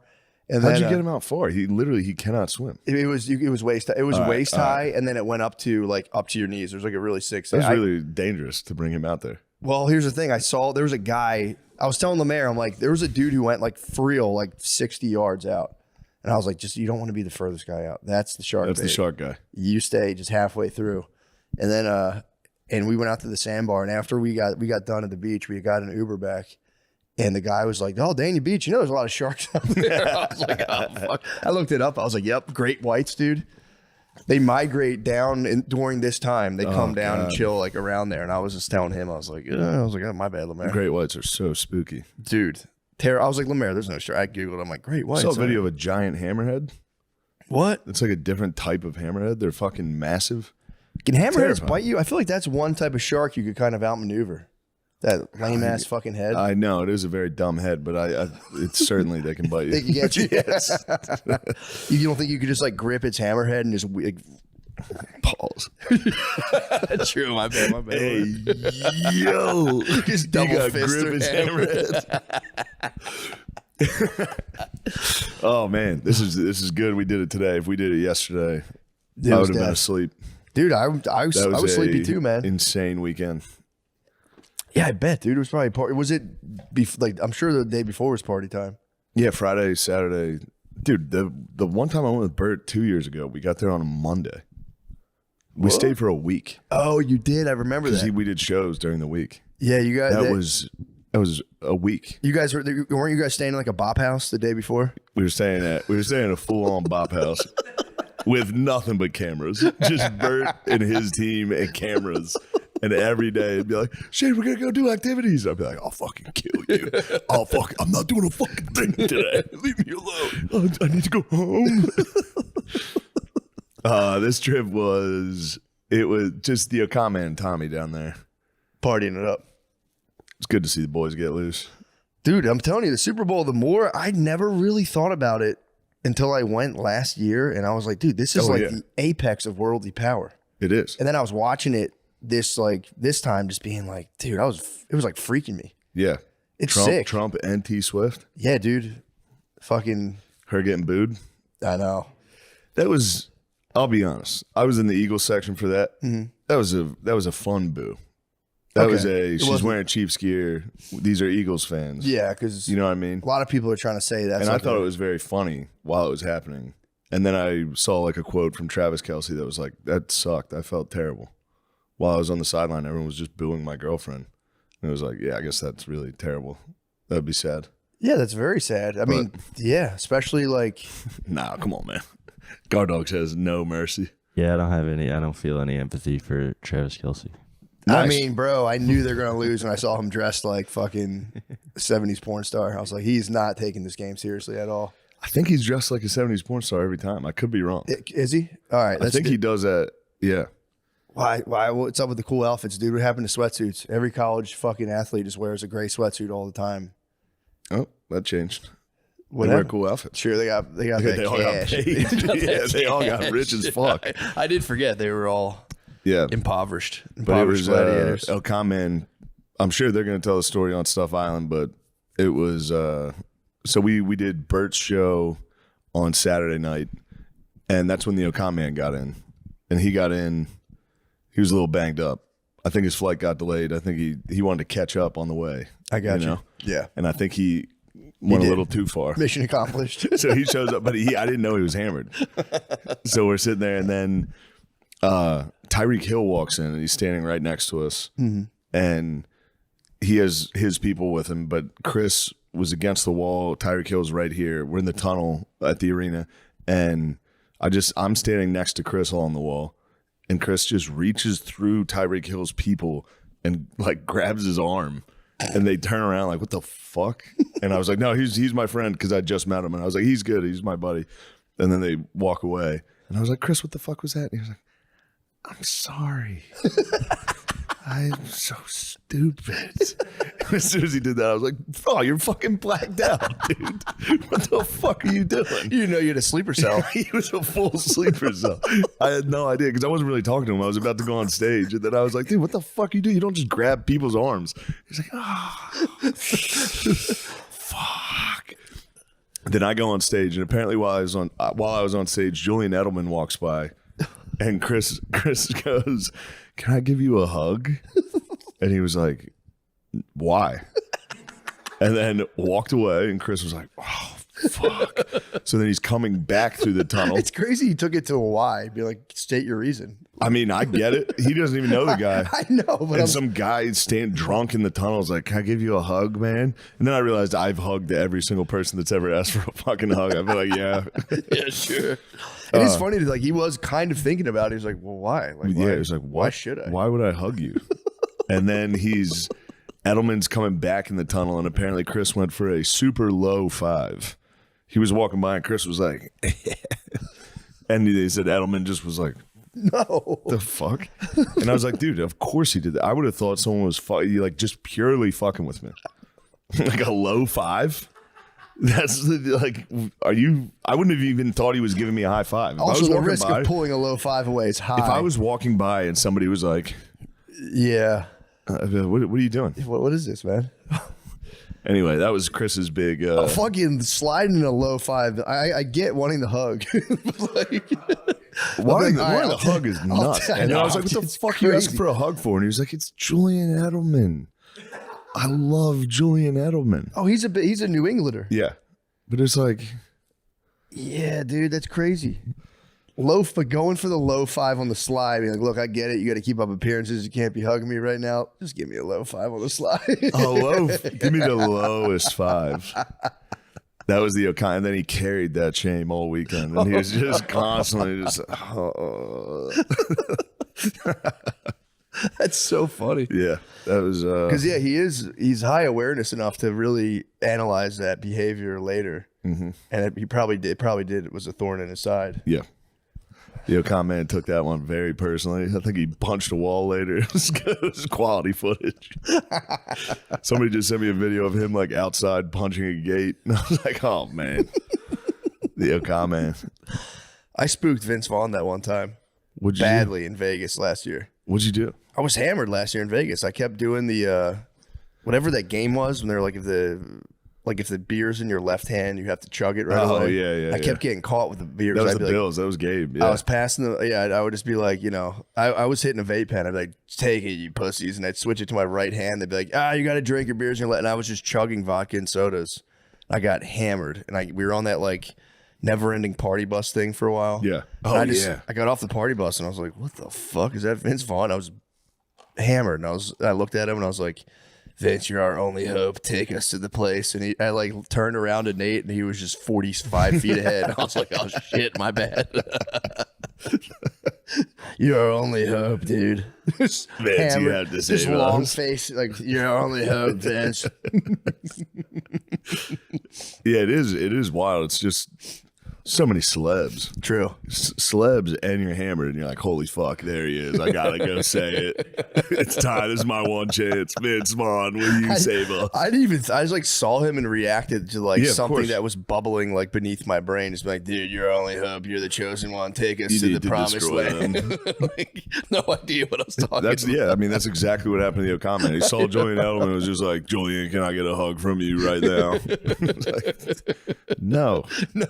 Why? Why do you want a hug? It is a very, and especially for like the why to hit O'Connor's brain, have him like, why would I ask for that? Just fully echo in his head.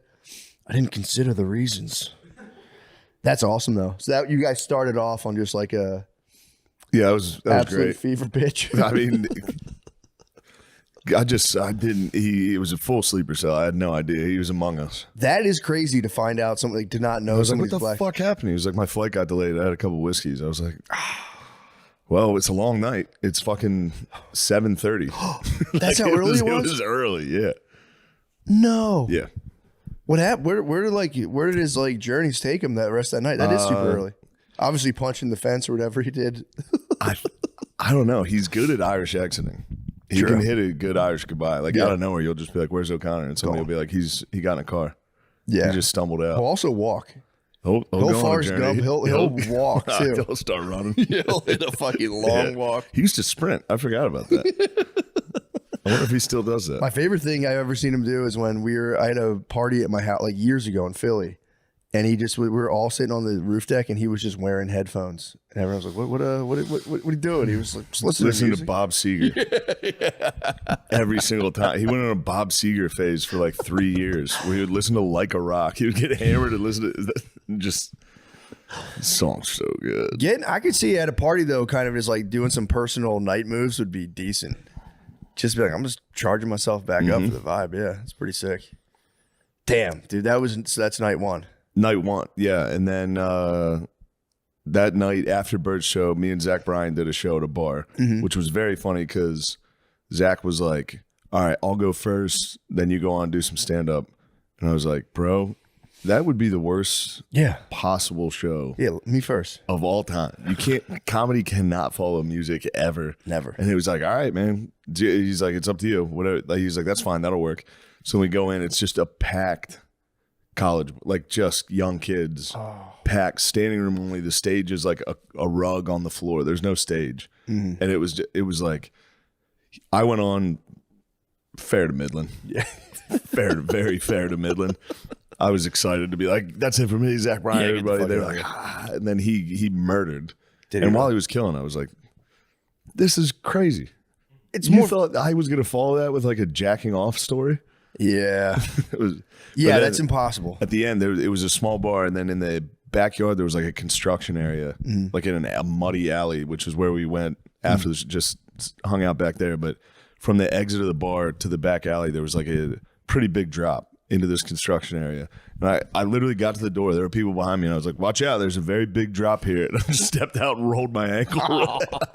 I literally looked at what was going to happen. I was like, watch out, guys. You could get hurt on this.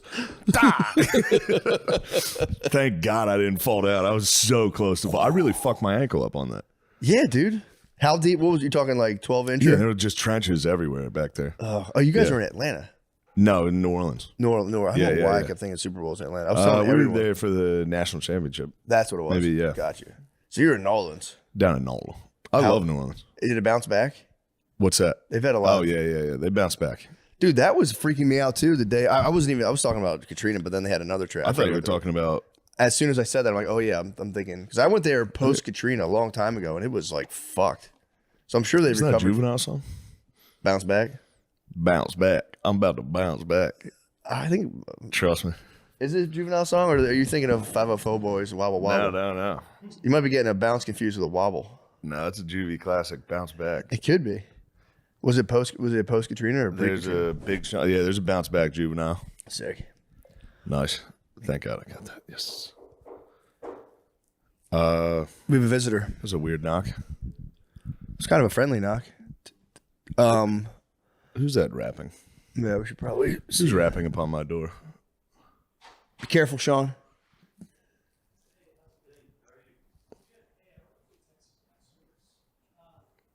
Oh, it's Texas gas service. See how Guard Dog handles this. You're getting checked on for heavy gas consumption. All right. You've been using too Great. No. And we're back. Just a minor gas leak in my house. No big deal. Nothing new. No big deal. I'm gonna try to find the gas leak in Sylvia Plath myself. Just Stick put my your head mouth. in there, I'll go yeah. find that thing. Call it a day. Actually, dude, I got a. It was really nice. The Dana Beach Improv gave me a gift certificate to a used bookstore as like a gift. That's nice. It was really nice. So I finally went. And it was like I got to get an Uber from the hotel, and I'm like, where? Because that area was Broward County is where they film Cops. Yeah. So I was like driving around through there, and it's kind of sketchy around there. Yeah. Like very sketchy. For And sure. I was like, whatever. So I'm in an Uber and I'm like, anytime you left a little, we were at a hub, obviously. Nice hub. That's all it is, outdoor hubs. Improv And, hub. Left the hub and it's just like Vice City all around. So I pulled the driver. I'm like, yeah, there's like a bookstore up here somewhere. Dude, it was a shopping center of just at least one, if not two, massage parlors. So I'm pulling in. The guy's like, I you bet said the guy there's- a gift card for books. dude, he's like, you said there's a bookstore, right? And I was like, I did, dude. I swear to God, there's a bookstore. Adult. I thought he thought I was like, Adult bookstore. I'm going to go get some books. I'm about to read for the next. I'm going to read for 15 minutes and then I'm going to just wait here. So I'm sitting there, like, I'm going to pulling come in, back I'm like, wet from a shower. my hair's all Fucking wet. bookstore had a shower. You wouldn't believe it. I told you, my one friend in an absolute, the most depraved move was visiting with a girlfriend, hanging with the family, ducked off, hit the fucking wash, reunited back with the family, wet hair and all, and was like, "What's up, guys?" Like, the craziest fucking move. But yeah, I'm like pulling up, The and mood struck. He was just sitting there with his family and he was like, he was with her family. yeah, just all right, I'm going to head out for a minute. I got to. He got the itch, Yeah. and he was like, ended up being late. To, like, it was like they were down there like to visit, Should have just jacked off in the car, bro. which would have been crazy. That That would would have been psychotic. That's, I mean, dude, being like, yo, if you guys will excuse me, Yeah. With your own family, it's like, okay, it's still nuts, but with like someone else's family, that is a wild. I mean, I know, you know, all respect goes to the fucking move. It's a sick move to Powerful break move. out. Break out. I'm like, our family's kind of stressed me out. I'm gonna go get jacked off by a sex slave. All right, and I'm back. And fully bathed in like wet hair and shower. Just coming back and laughing at what they're laughing at. Smelling totally different. Drenched. You just reek of dollar store Coming back lotion. drenched. Yeah, you was Fully drenched. Drenched and just fucking totally relieved. Yo, I hugged a guy this weekend that was drenched. Did you really? Yeah. Why was he drenched? I don't know. He was because it was raining. It was raining at the Super Bowl before we got in. The guy just came in from outside, and I was standing in line. He was like, "Shane, I'm a big fan." I was like, "God damn, dude, you're fucking soaked." Dude, that fucking Gatorade they dumped on the coach. I was spying that Gatorade. I'm like, dude, they got to give that guy a raise. Whoever's concocting that stuff, that was bright yellow Gatorade. Yeah. That shit's not watered down at all. No. Oh, dude, this made me laugh. Okay, so first things first. The bookstore I pull up, I was relieved at the very end of it there was a bookstore. And I was like, I told you there's a bookstore up here, dude. And he's like, yeah, whatever, man. I go into the bookstore. It was the worst layout I've ever seen where, you know, there's like in like the Hogwarts library or any old library, there's like giant ladders and the books are stacked super high. Most of the books were like as high as your fucking ceiling. And they're like, you can't get on the ladders. It's like, well, I don't know what's up there. So how could I even ask? It was like, and then they were like going over these old like antique maps. So anytime I try to get to the other end, I'd be like, excuse me, guys. And they would be like, okay. And then like move out of the way. And I'm like, bro, what the fuck, man? I'm trying to buy some books from your fucking store. Anyway, it's pissing me off. But the thing that made me laugh was I'm out there. I forgot my belt this weekend. I forgot my belt this weekend. Dude, and I was telling the mayor, I had a flashback to when you were in New York and you were just like, you showed me your closet and there was like 40 belts. I'm like, damn, you have so many belts. You're like, I got to get a new belt like every week because I forget them. And I remember I told the mayor, I confessed, I was like, bro, that was like the most jealous I've ever gotten, being like, that's so fucking sick, dude. You have so many, just getting that many belts out of necessity. By the way, I don't even buy the belts. I go to, well, sometimes when I'm on the road, I have to buy a belt. Yeah. I usually just go home and steal Phil's belts. Do you? Every time I'm home, I steal Phil's belts. And then I forget them. I never take them on the road. So then I'm like, I need a belt. I was just laughing, being like, dude, that's so sick to have so many belts. And then like, because the one time I had to buy a belt on the road, I was like, dude, it's all happening, bro. I have a belt from traveling. Yeah. You made it. I thought it was so sick. I thought it was so sick. It's But I nothing forgot. compared to my Milwaukee Fit, bro. When my luggage got lost, I had to buy a whole new, when I got the Vans t-shirt. I had to do that once. I went to Dick's and I bought like golf pants and like a t-shirt. That was kind of sick. Yeah. But yeah, I didn't buy a belt. I was bending over on stage and I'm pretty sure like part of my ass crack came out at one point. I was like, apologies, ma'am. I need a belt on stage because I'm already doing like the fat shirt tug. Yeah. You toss in adjusting pants True. on top of the fat shirt tug. It's a very active scene. You know what I mean? The guy's constantly... I was hands in pocket all weekend. I was very Fallon. I was hands in pocket, classic late night. But I was really kind of just holding up my pants because they kept coming down on me. Because I've lost a couple pounds, bro. I'm out of the 180s. I'm 179.6. That's good. It's pretty sick. I'm doing another fast too. I was hoping. 5 day. Yes. Monday through Friday.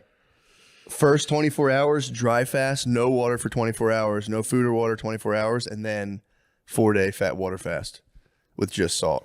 I'm going to petition for some electrolyte. I need an unflavored electrolyte mix because that if you don't eat for a while, you lose all your electrolytes. There you go. There goes our hero, dude, the gas man. He's going to come around and knock in a second and say, yeah, that thing's leaking like crazy. I'm going to go, oh, great. Thing's leaking like a sieve. How do they test? Do they just hold like a fucking lighter up and see if it flames up? I have no idea. I think he obviously sprays. not that, but Sprays. I think they spray some type of soapy mixture and they see where it's bubbling. If I had to guess. looks something like that. Yeah, I mean, look, I could have. You should have told me. I would have went out. I there and had found no it. idea. I would have found the thing. I mean, I actually knew all because I'll try to heat it and it barely heats. Yeah, and that thing like backfires. You can hear it like a car. Dude, I'm telling you, man. What like builders get away with now, it's criminal. The place across from us in Philly, when we lived there, they were like, you know, luxury condominiums, and the windows, dude, I'm not lying, separated from the wall that much. No exaggeration. Goddamn. It was ungodly to go, and they were like, yeah, they just won't return our calls. They just throw them up. They just do it as cheap as you possibly can. Yeah. Just get the fuck out of there. What book did you get? Oh boy, I had like 4 or 5. It was like a fucking $150 gift certificate. Nice. So I like got as many as I could possibly bring back without making my luggage too heavy. Yeah. And then just gave her like a $60 credit to an old lady. But I started fucking with Finnegan's Wake from James Joyce. It's totally indecipherable. It's like, but I'm reading Joseph Campbell wrote, it's Finnegan's Wake Skeleton Key. So I've been in absolute fucking heaven. You know Joseph Campbell. A Hero with 1,000 Faces. He was like one of the first dudes to get like real into kind of like deciphering myths. Kind of like how Peterson started. He was like, I mean, Carl Jung obviously is a goat with it, but Campbell came up and made like a really approachable kind of understanding to just like myths and all, you know, whatever. And he's like going through with his boy, reading Finnegan's Wake and just being like, by the way, this is what he means by this. This is what he means by this. I mean, I've just been absolutely just like dumbstruck by Joyce's genius, dude. It's amazing. Nice. It's crazy. It's just Isn't like that the only thing he has to declare? Wasn't that him? What? When he got to America, they're like, "Do you have anything to declare?" It was like, "My genius." Probably. I think that was him. Sounds like him. He didn't have any money. He was fucked. He wrote a book. He like, you know, obviously Dubliners, short stories, classic. Then he wrote Ulysses, and everyone's like, okay, we're fucking with you. This is kind of a hard read. We're fucking with you. And then he spent, I think, like 20 years of his life, a third of his life on Finnegan's Wake, and no one can, it just, he like makes up words. It's nonsense. Yeah, but you have to have like, it's one of those things where every other sentence is an allusion to like, it's almost like you have to have a total understanding of like Greek mythology, because it'll like make an allusion. Obviously Campbell's fucking goat ass is like, oh, by the way, and he just expounds on it. I've just been in absolute fucking heaven, dude. Really? He's like, and then the main character turns back. That it's sucks. Like, dude, it's so sick. You gotta read a book to read a book. You gotta read a book to understand a book. With that book. No, dude, it's so good. Dude, again, I have no understanding. I have a pitiful understanding of it, but it's like the book is about, Finnegan's Wake is about, I didn't know, it's about the guy who, he's like an eternal, it's based on like an Irish mythological figure who's like up on a ladder, falls and dies, and he's coming back to life. That's like the kind of like ballad or whatever. But then they like tie that into like the death and resurrection Jesus myth with these 4 quadrants. You know how they have like the Kali Yuga kind of thing? No. Where it's like hard times make soft man, make blah, blah, blah. There's a Western version of that where it's basically like primal stuff, or it's like a theocracy, then a king, then they goes to democracy, and after every democracy, they rise to the top, and literally every civilization crumbles. Time for the gas, man. Time out from the game. Hold on, guys.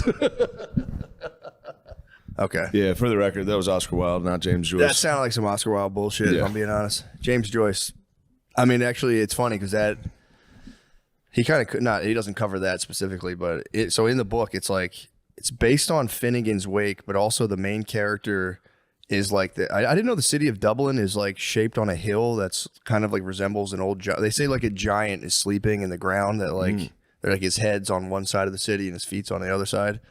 So he's writing a novel about that guy who's like a giant in the ground, but then it's gonna be really hard to explain, but he gives forth 2 sons that are kind of like the classic Cain and Abel. He gives forth 2 sons. Him, HCE and Love ALP. when you talk about books. Dude, it's so sick. But there's like these 2 brother figures. So like Jesus Christ. I have a poor understanding, but basically the guy, it's not Finnegan's Wake. Finnegan's coming back to life, and they go, Finnegan, rest. We have a new father. And then it's this guy who's like apparently also a hill, but who's also a guy. She like does something kind of perverted in a park to this young girl. He gets Me Too'd basically. What? Yeah, he gets Me Too'd. There's these fucking hot ladies, and it's all about how like man is always going to fall to the sniz. That's like the one theme. Like it's going to happen. Man's going to fall to the sniz, and then dudes were like getting propelled by these forces that are always going to make us fight each other. Every civilization's going to collapse, and he just kind of like jumps in and out of like time, and it's really cool of like different warriors. And these 2 brothers, Shem and Sean. Shem is like, he's the deep writer type. No one will ever love him. Yeah. But he's the only one connected to the truth. And there's Sean, who's just like killing it, and they're always fighting and killing each other. It's fucking tight. But sorry, again, I'm just going off Joseph Campbell's interpretation. I don't want to. I don't want to get confused with Joseph Campbell's interpretation. All I care about is interpretations. That's all you can do with Finnegan's Wake. There's nothing else. That's all you can do. But I've been reading that at night and just been absolutely in heaven. Just going back and forth between like, oh, that's what that means. Oh, fuck, dude, the thunderfish. I never even thought of the thunderfish. Of course. It's fucking awesome. Of course he means the thunderfish. What is the thunderfish doing? It's just like the food of eternal life. It's just like the Ixa something. It's whatever. The Ixis. Is that what it's called? The Ixis, yeah, the Ixis, and then the word for like Latin word for thunder. But it is such a funny move to spend 30 years on a book, and everyone was like, dude, what the fuck? What are you doing, Sean? Sean, talking about the thunderfish. Talking about thunderfish, bro. Pause. Nice. I think we all know someone who loves taking photos, but their hundreds of pictures are just wasting away on their phone. Start putting them to good use with a unique, stylish digital picture frame from Aura Frames.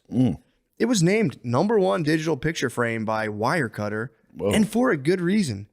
It's so easy to set up, and they have different frame options. It takes about 2 minutes to set up a frame using the Aura app. Bro, we got them right on the edge of their seats. That's so close. That's such a short amount of time. It's, dude. I would love to spend 2 minutes. From Wirecutter, dude. It's nothing to me. Exactly, dude. You sit down 2 minutes my later. personal experience on it. It's crazy. Love it. Love it, dude. My mom fucking loves it. My mom loves it. My mom's got 12 of these in her house. Yep. The best part is that it comes with unlimited storage. All you need is the free Aura app and a Wi-Fi connection. And you can upload, get this, as many photos and videos as you want year round. Guys, right now you can save on the perfect gift that keeps on giving by visiting auraframes.com. For a limited time, listeners can get $20 off their best-selling Carver mat frame with code MSSP. That's AURA frames.com. Promo code MSSP. Support the show by mentioning us at checkout. Terms and conditions do apply. You know what I was thinking when we were going through the lawyer thing? Yeah. Is that like what marriage feels like? You don't even talk about that. That just happened. It was just like we've been friends for a while now. Let's make it legal. True. We're legally bonded. I was a little like, oh, this is probably what marriage is like. If you broach the subject, obviously if you're the ultimate romancer, you go, babe, I don't even care about that stuff. But a lot more guys are starting to be like, look, let's fucking lay some fucking ground. Let's work on a bad faith lever here. What you want to do is yours, mine, and ours. Like, let's talk about what's yours. Let's talk about what's mine. Let's talk about what's ours. That's if you want to do a prenup. Guys, introduction and personal. No, that's a good one. It's a good segue to the next thing. Host, tell a story of a previous Valentine's Day date night and struggles to find a tailored fit that leaves a little more room for that steak dinner. One time I went for a steak dinner and I struggled to find a tailored fit. For sure, man. And then I went to a steak dinner and I found a true classic and I said, I'm going to wear this to the steak dinner. And your Valentine's Day goes, babe, is that a fucking beautiful t-shirt for Valentine's dinner? And the true classic tee was good because it accentuated my arms and chest. Oh, dude. My girlfriend was like, yo, your tits look fucking crazy your tits tonight. Look banging. Your tits look crazy here. Yeah, she was dying to cup them, dude. She knew I was wearing that true classic and cup those titties. I'm gonna go up on you. We were at Valentine's Day dinner. She said, "Is that a curved hem crew? It accentuates your massive melons. I'm gonna go up on you after the steak dinner." Best-selling t-shirts, hoodies, jeans, and more are available in 3, 6, and 9 packs. The more you bundle, the more you save. Oh my God. Our shirts are designed to highlight your best features with a perfect fit. Snug in the arms and chest with just the right amount of room in the midsection. Mix and match your clothing to fit your lifestyle. Enjoy free shipping on all orders and 100% perfect fit guarantee with easy returns. True Classic is trusted by over 4 million customers and has 200,000 plus 5-star reviews. That's nuts. Yep, 200,000 guys. Your girls went up on them, dude. Ooh, fuck, bro. I'm gonna go up on you. Lay down. Double tit grab during a BJ. Oh my God. Tit grab during a BJ. Now you're talking my language. Level up your date night, everyday style. Level up your date night or everyday style with clothes that actually fit right. Just go to our exclusive link at trueclassic.com/MSSP to save. That's trueclassic.com/MSSP. Shop now and elevate your wardrobe today. I should include in the disclaimer here, your tits may not look fucking sick in these. We're not sure. Here we go. Prize Picks is the best place to get real money sports action. With over 10 million members and billions of dollars in awarded winnings, Prize Picks has made daily fantasy sports accessible to all. Mm-hmm. Freedom fighters, you just pick more or less on at least 2 players for a shot to win up to 1,000 times your cash. That's crazy. The meta bag. Run your game all season long on Prize Picks. Guys, this expires after 2/16, but All-Star Weekend is almost here, and Prize Picks is the best place to win cash while watching your favorite players during the game and the Saturday night events like the three-point contest. Love the 3-point contest. Dude, the best. How about the white guy who jumped over Shaq? I just learned about the guy this weekend. Pretty crazy. Sign up today and get $50 instantly when you play $5. You don't even need to win to receive the $50 bonus. It's guaranteed. Think Steph Curry will get more than 5 3-pointers next week? Giannis for more than 35 points? Cook up hot takes with your friends and win real money this basketball season when you and your crew, who's better than you and your fucking crew, run your game on Prize Picks. I mean, that's the best, dude. Personally, I've experienced Prize Picks and I enjoy it. Yeah, Johnny, I just like getting in. I like, 1,000 times, bro. 1,000 times a month. 1,000x, no fucking brainer. Think about that. Guys, download the Prize Picks app today and use code DRENCHED to get $50 instantly after you play your first $5 lineup. That's code DRENCHED on the Prize Picks app to get $50 instantly after you play your first $5 lineup. Prize Picks, run your game. Run your game. Yes, plug your show. Hello, everybody. I'll be in Get in front St. of the camera. Pete, Florida. Hello, Show everybody. face. I'll be in St. Pete, St. Nope, Petersburg, allegedly. Florida tonight and tomorrow at Coastal Creative. Please come if you can. SeanGardini.com. Thank you. SeanGardini.com. Thanks, Shane. Of course, brother. But yeah, so that's it. I'm not going to bore you with Finnegan's Wake, but that's the only thing I will say. It's been putting me, this is what I like about it, it's been putting me in a very timeless frame of mind. That's the best way. Outside of time. Tillich's dimension of depth. Of course. That's how I've been feeling. You're in Tillix's dimension of depth. That's how I've been feeling lately. So that's been a nice feeling to kind of leave. I had a feeling. Have you been caught whacking off lately? I know told you you've been last week. timeless.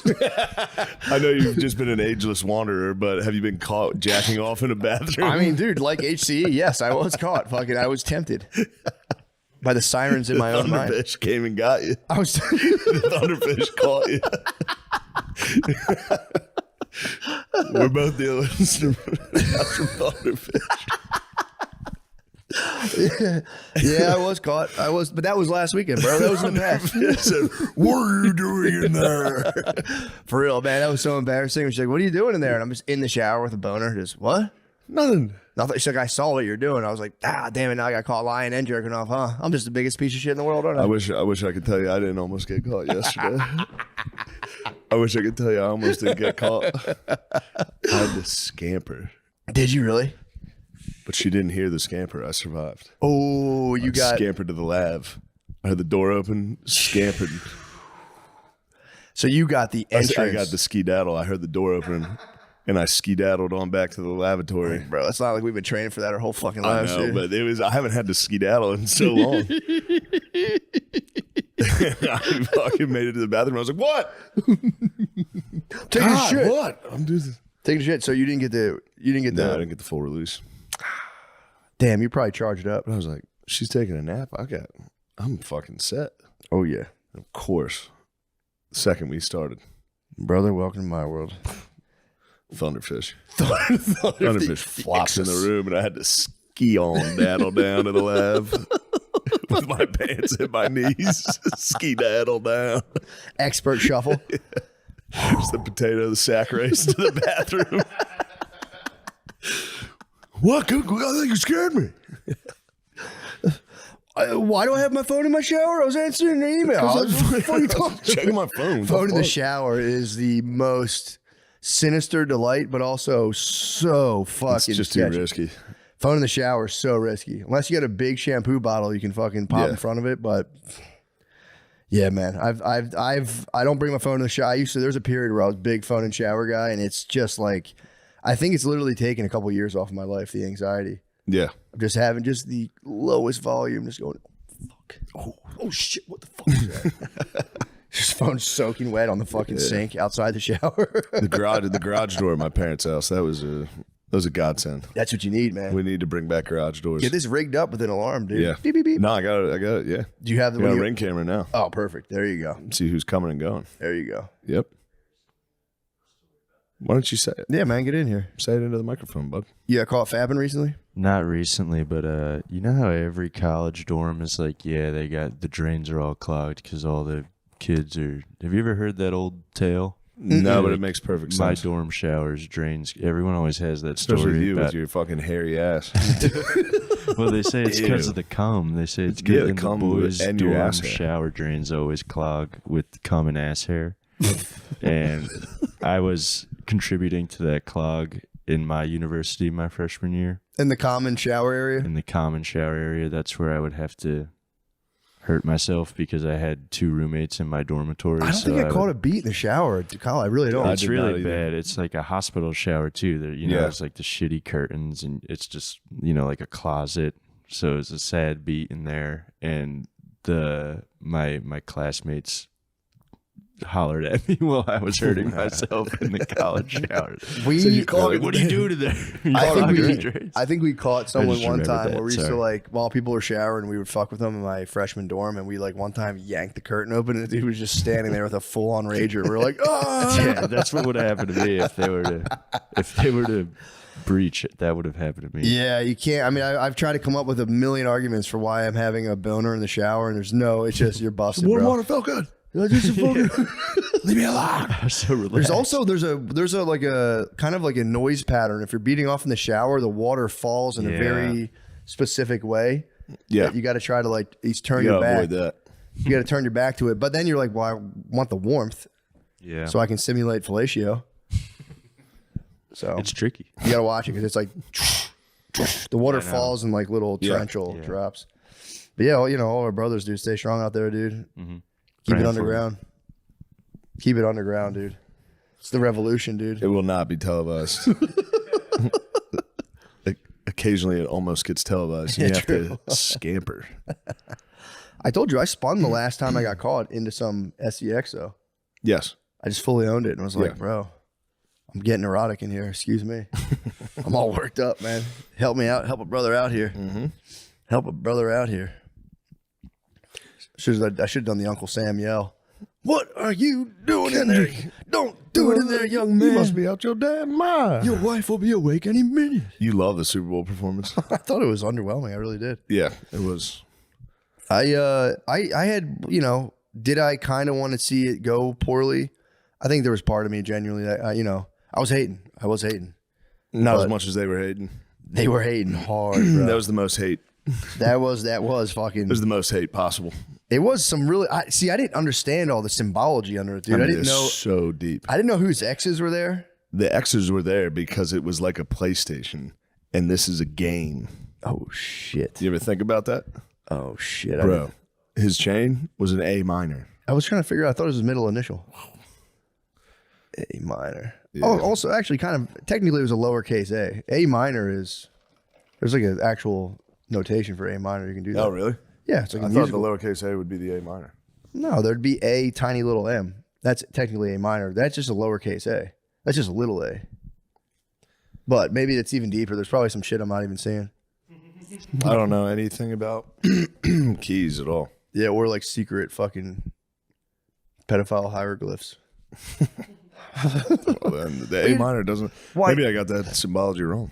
You could be right though, man. I mean, why else would there be a tiny little a? It checks out. It makes sense to me. But yeah, I thought that I don't know. You know what?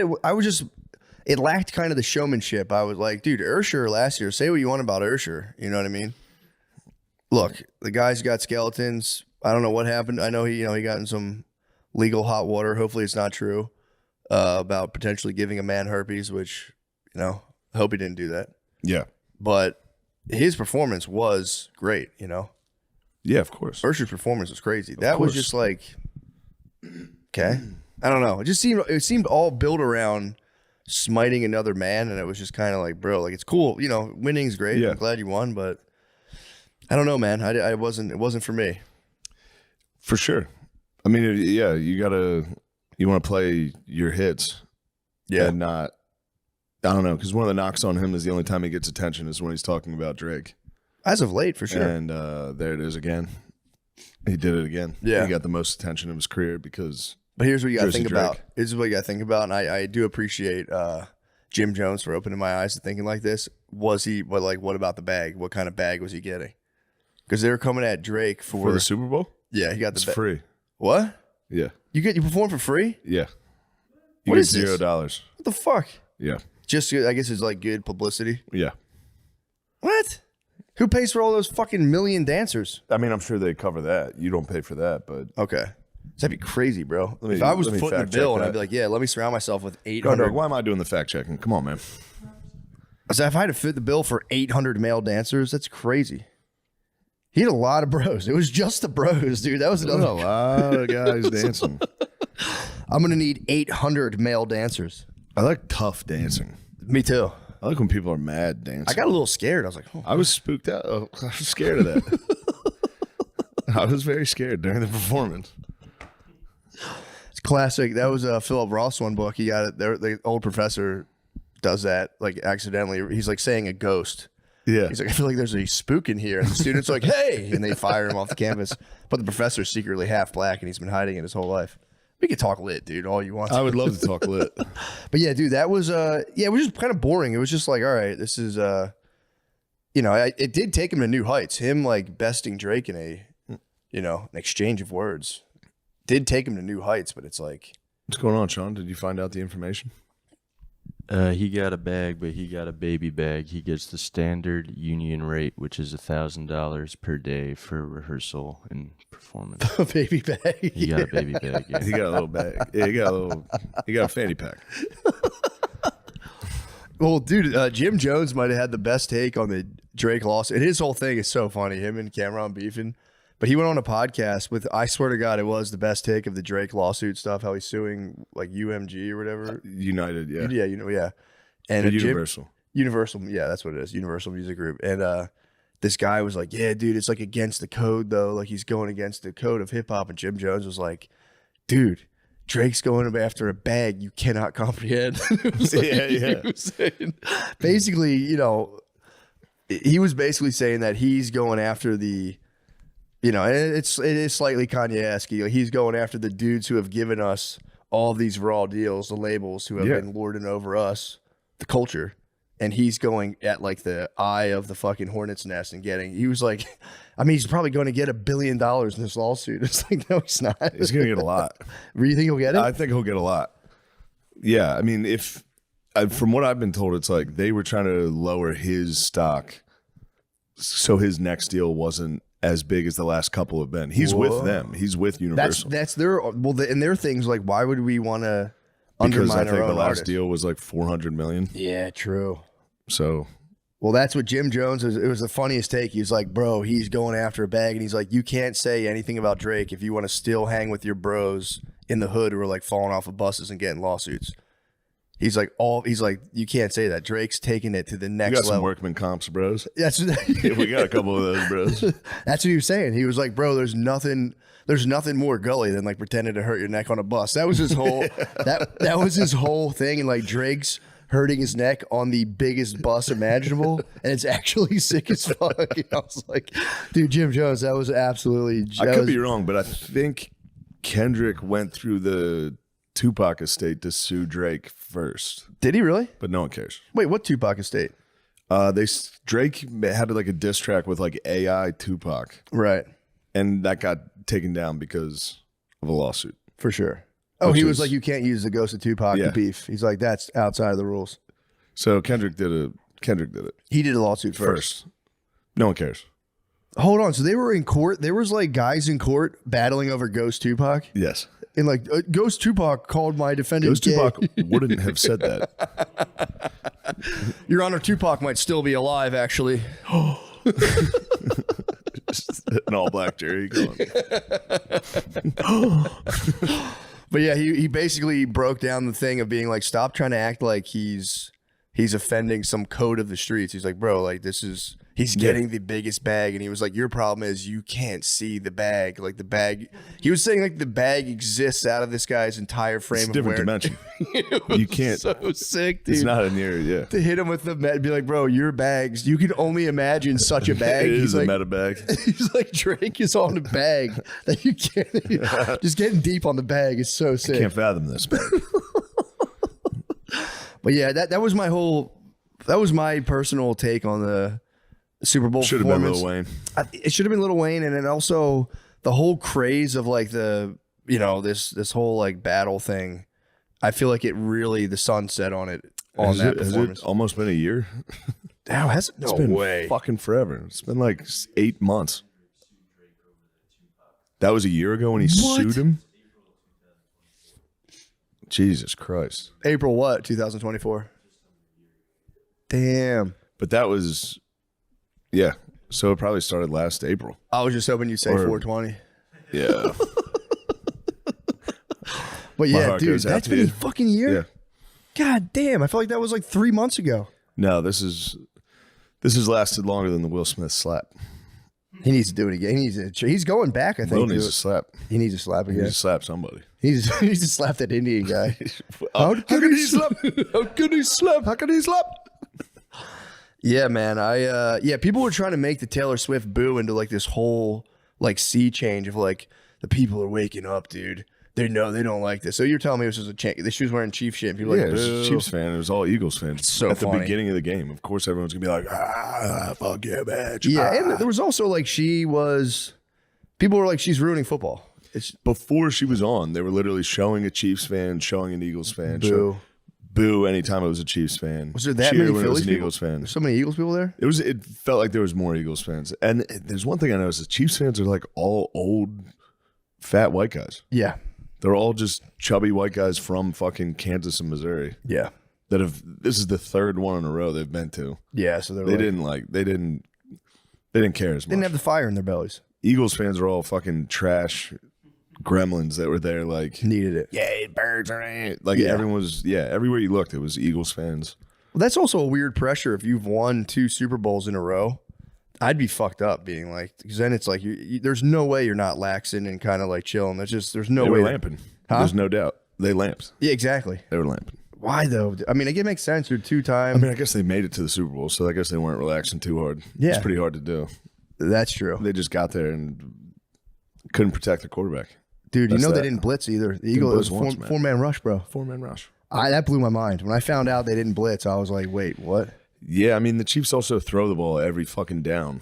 Yeah. So your defensive line knows they can pass rush every play.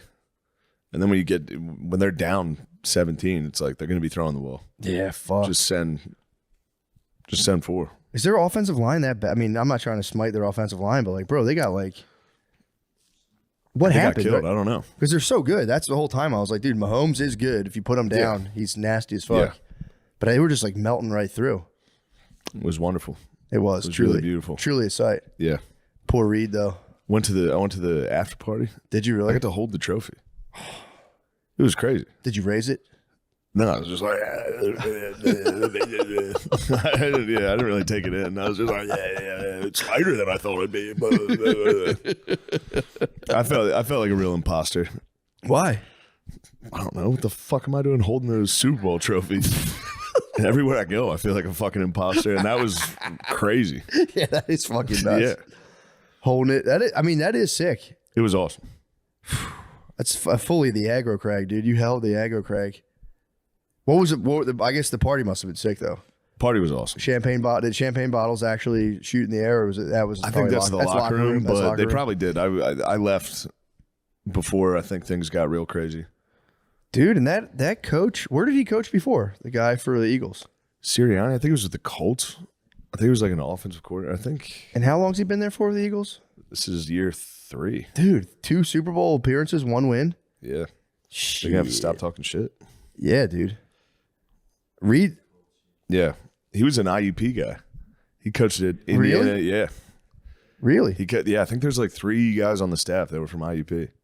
That's crazy. Yeah, Dude, PSAC is in the good for house. him, man. That's got to be crazy. I liked watching when the Gatorade got poured on him, and you could tell he was like, Yeah, he take was it soaking in. wet with Gatorade. At one point, he did like a Yeah. little like kind of prayer thing. It was just like, oh, it's Yeah. like, bro, that's all they Because want, bro, week fucking after the end, last season ended in complete disaster. They Yeah. were 10-1 and then lost every game. Yeah, And then this year they started out 2-2 with some bad fucking losses, and people were starting to really get on him and be like, "We're gonna have to fire him." So like for the next like 4 weeks, maybe 5, everyone was just waiting for him to lose 1 game, and he would probably have been close. you get fired that fucking fast. Yeah, I guess if you have like, I guess there's a world of fucking coaches, and you can just be like, all right, buddy, get out. especially because he inherited a Super very Bowl. good team, Yeah. and went straight to the Super Bowl his first year. And when coaches do that, they usually don't get credit for that.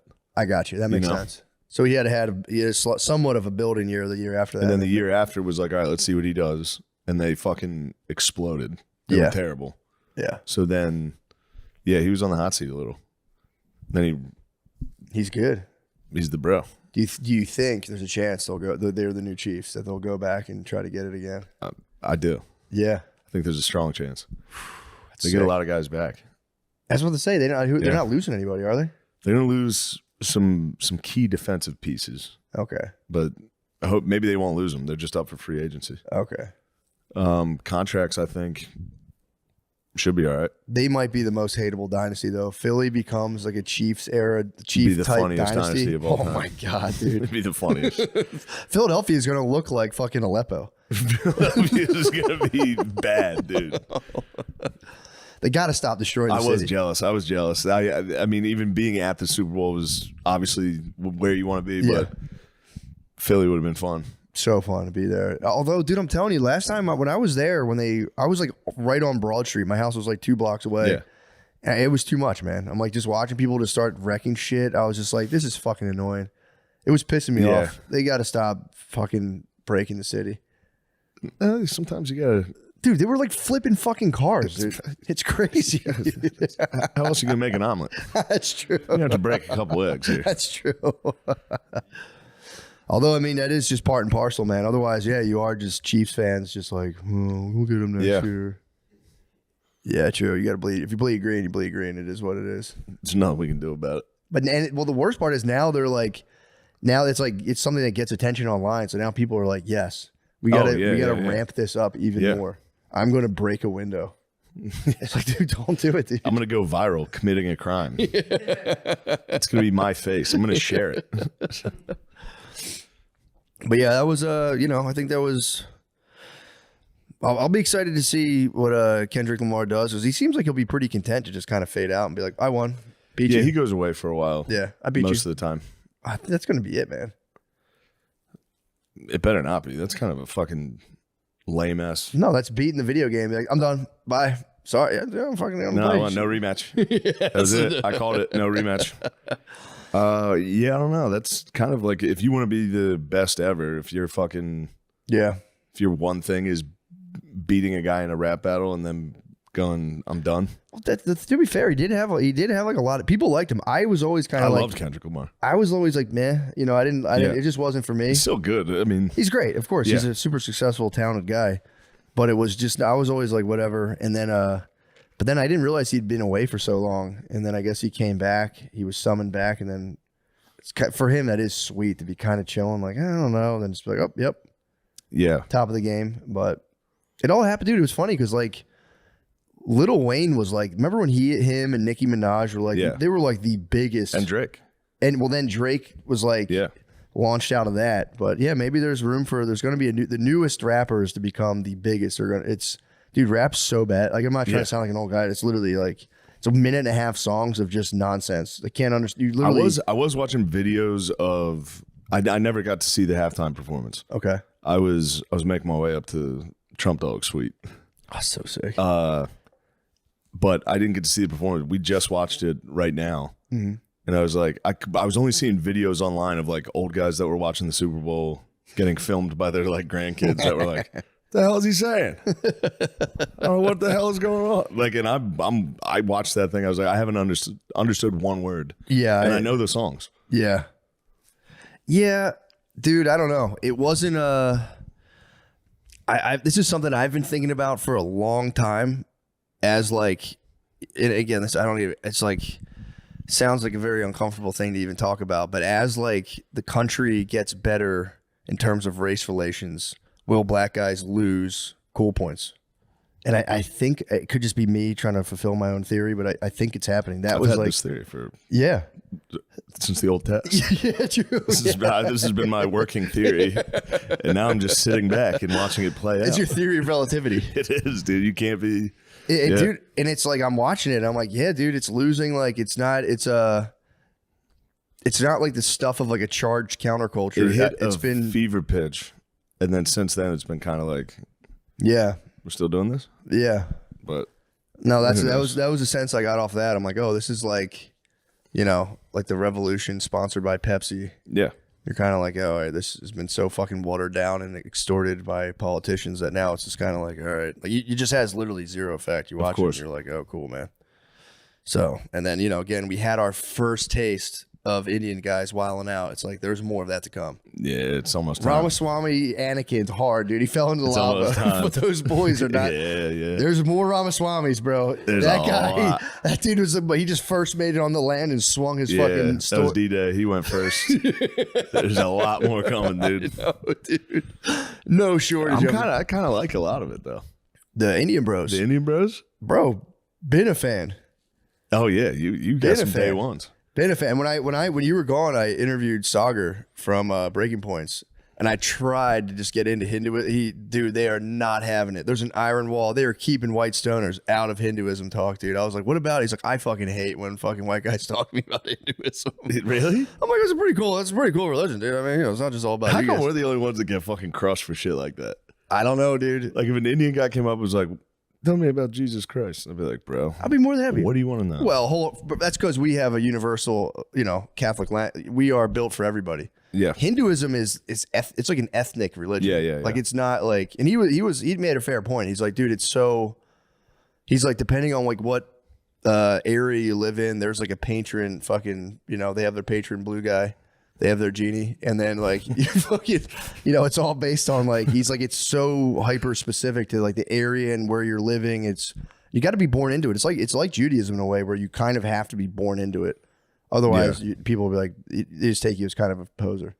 He kind of poser paused me, and I was like, no, I just think it's cool. Like theoretically, I think it's cool. yeah. Why not? You should be allowed to learn. I mean, he can't stop me from learning. Yeah, But I just wanted to like, I'm just interested in it as like a, like how, like growing up with that as like your backdrop. And he just was shut it down. He was just like, I don't know. I think when you grow up with it, it's just like every 8 or 9 weeks, you and all your bros have to get sticks and swords and fight the Muslim guys with sticks and swords in the street.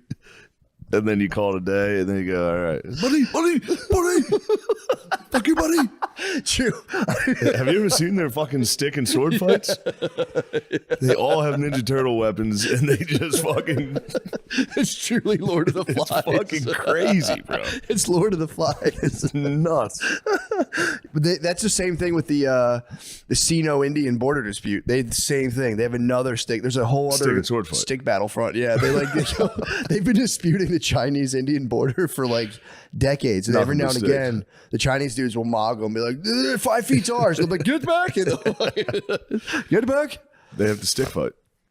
God, that's the funniest thing in the I would world. suck and hitting the fucking face with a stick during the fight. And you got to give up like 4 feet of Mother India. You're Yeah. like, okay. Coming back would be sick though. You get the bros, you're all horny as hell. Fucking, although that's a horny v horny battle. This is the horniest fucking But yeah, rest assured, the Indian dudes will be back, dude. Mm-hmm. Yep. I mean, Ramaswamy, people spazzed and piled on him for that. And it's like, I get it. Like getting dressed down, just being like, no more fun, white guys. It's time to do math. It's like, I get it. Yeah. But people were like deeply shocked and offended. And it's like, that's the one that does make me laugh when you have all these people who are like, you have like white Americans who are like, it's a meritocracy. Sorry, everybody else. We got to the top. And as soon as you talk about Indian guys coming in, you're like, we need some fucking legislation to keep. Let's look. Come on, let's Yeah. look at this here. That is kind of, for I me, think it's there's like, also it's kind of wimpy on some level. white people have been dying to be allowed to be racist.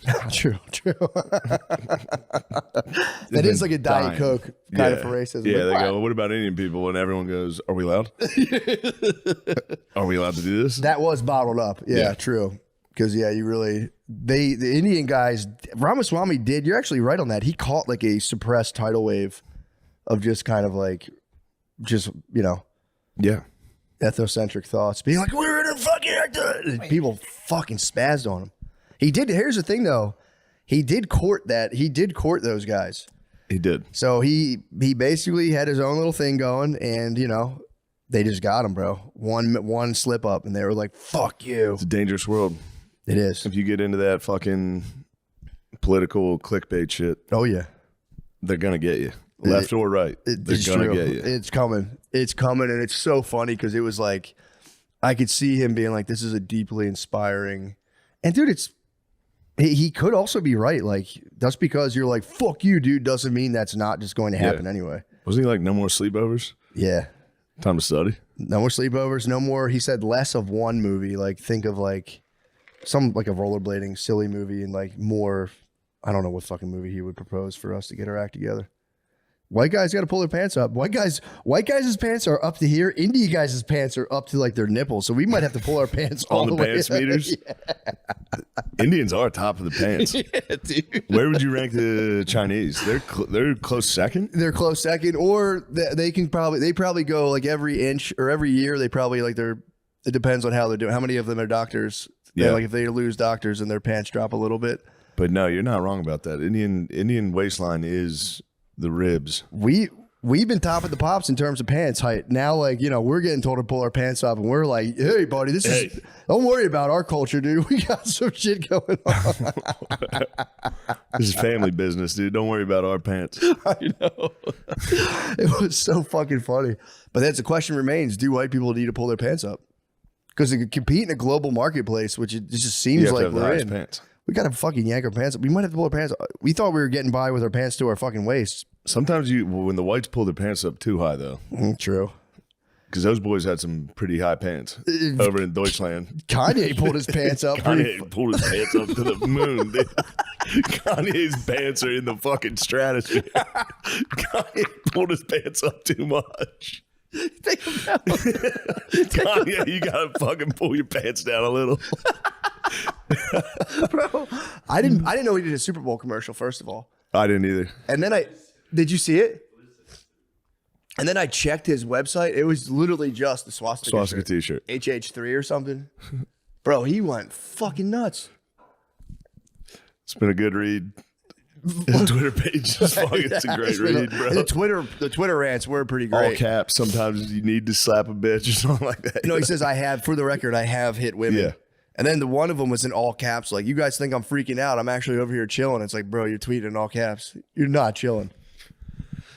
Unless he's on some, like, this is the new marketing wave. I could see him going, like, genius mode in his head being like, this is just a new millennia, dude. He's like, you know, like, I'm puppeting people through their nervous systems. Although he does see, he has came out on the record been like, dude, I really don't like Jews. So he really clarified his did. feelings pretty hard. So, and he seemed to chill a little bit, and he just like Chilled for fired the engine back chilled up. for nearly a year. Yeah, then he was like, you know what, man? Sometimes you gotta pop out and show. That's been a funny. Bing, bop, bing, bum, boom. That's been a funny. And then there was a guy who he's like, I'm burning $25,000 worth of Yeezy shoes, and it's like, first of all, dude, that's the most laughable. If you zoom out of that from another country, you're like, okay, this guy said he loves Hitler, so now this guy's going to burn $25,000 worth of sneakers. It's like, stop pretending you guys have problems, dude. Yeah. That's like that's like, for real, it was like embarrassing to watch that. Like, let's all unite and burn these $700 sneakers. It's like, dude, what battle are you guys even Seems fighting? like you're trying to make it about you at that point. Yeah. Going, hey, everyone. Dude, there's a blowtorch. I'm about to go viral right now. With a blowtorch in a fire-safe Kanye environment. I need to go viral now. And then, dude, the comments are says like, you already gave him your money, dumbass. He's paid, bro. I know. Kanye could be securing a bag that no one on earth can see. That's what I'm saying. Now, dude, now that Jim Jones opened my eyes at the meta bag, I wonder how his swastika t-shirts sold. that's the data you need. I've been told good. Really? I'll check it out. Did you guys see the actual commercial though? It's No. pretty funny. It's him just on his iPhone again, and he's going, I blew all the money I was supposed to spend on the commercial on these new grills, so this is the commercial. And then it just goes Yeezy.com or whatever. And it's just him and like a dentist like doing a front-facing selfie video. Oh, yeah. Well, That's awesome. apparently there's a connection with his a nice dentist grill, and the too. nitrous and shit. Oh yeah, his Oh, dentist. maybe, I yeah, I forgot about remember. that. He might be hearing about gone that. off the. He might be gone off the galaxy The gas. laughing at the galley. Who knows? I mean, dude, but then like if you zoom all the way out on it, and it's obviously again, he's like, I get it. If he's like full on swastikas, I get why people are bristled by this. He's prickling people for sure. But if you zoom out, he might be on just some other shit of like, we should really not worry about what anyone says. But then it's like, I don't know. Could be a giant performance art piece. That's my whole thing. It seems like they took his site down 24 hours ago. Yeah, I tried to check it the other day. It was gone. I had my shopping cart. They were like, you have a notification. Dude, shit, I still have 7 in my shopping cart. I was getting one for everyone I know. Gifts for the fam. You, of course. My mom's birthday's coming up. I figured I'd give her a Yeezy swastika shirt. I want to get my mom a swastika t-shirt. It is funny because at any point he can just be like, guys, I'm so sorry. I don't know what I was thinking. Everybody, that's fine. You're all right. You're good, man. You're the man. You're the man. He needs to drop an album. The album has to be good. It's going to be tough to make music with that lingering. I mean, has anyone ever made Nazi rap? No, I don't know. It's crazy. He made a gospel album 2 years ago. Now he's selling Hitler shirts. It's fucking crazy, dude. He might be just. I think it's pretty.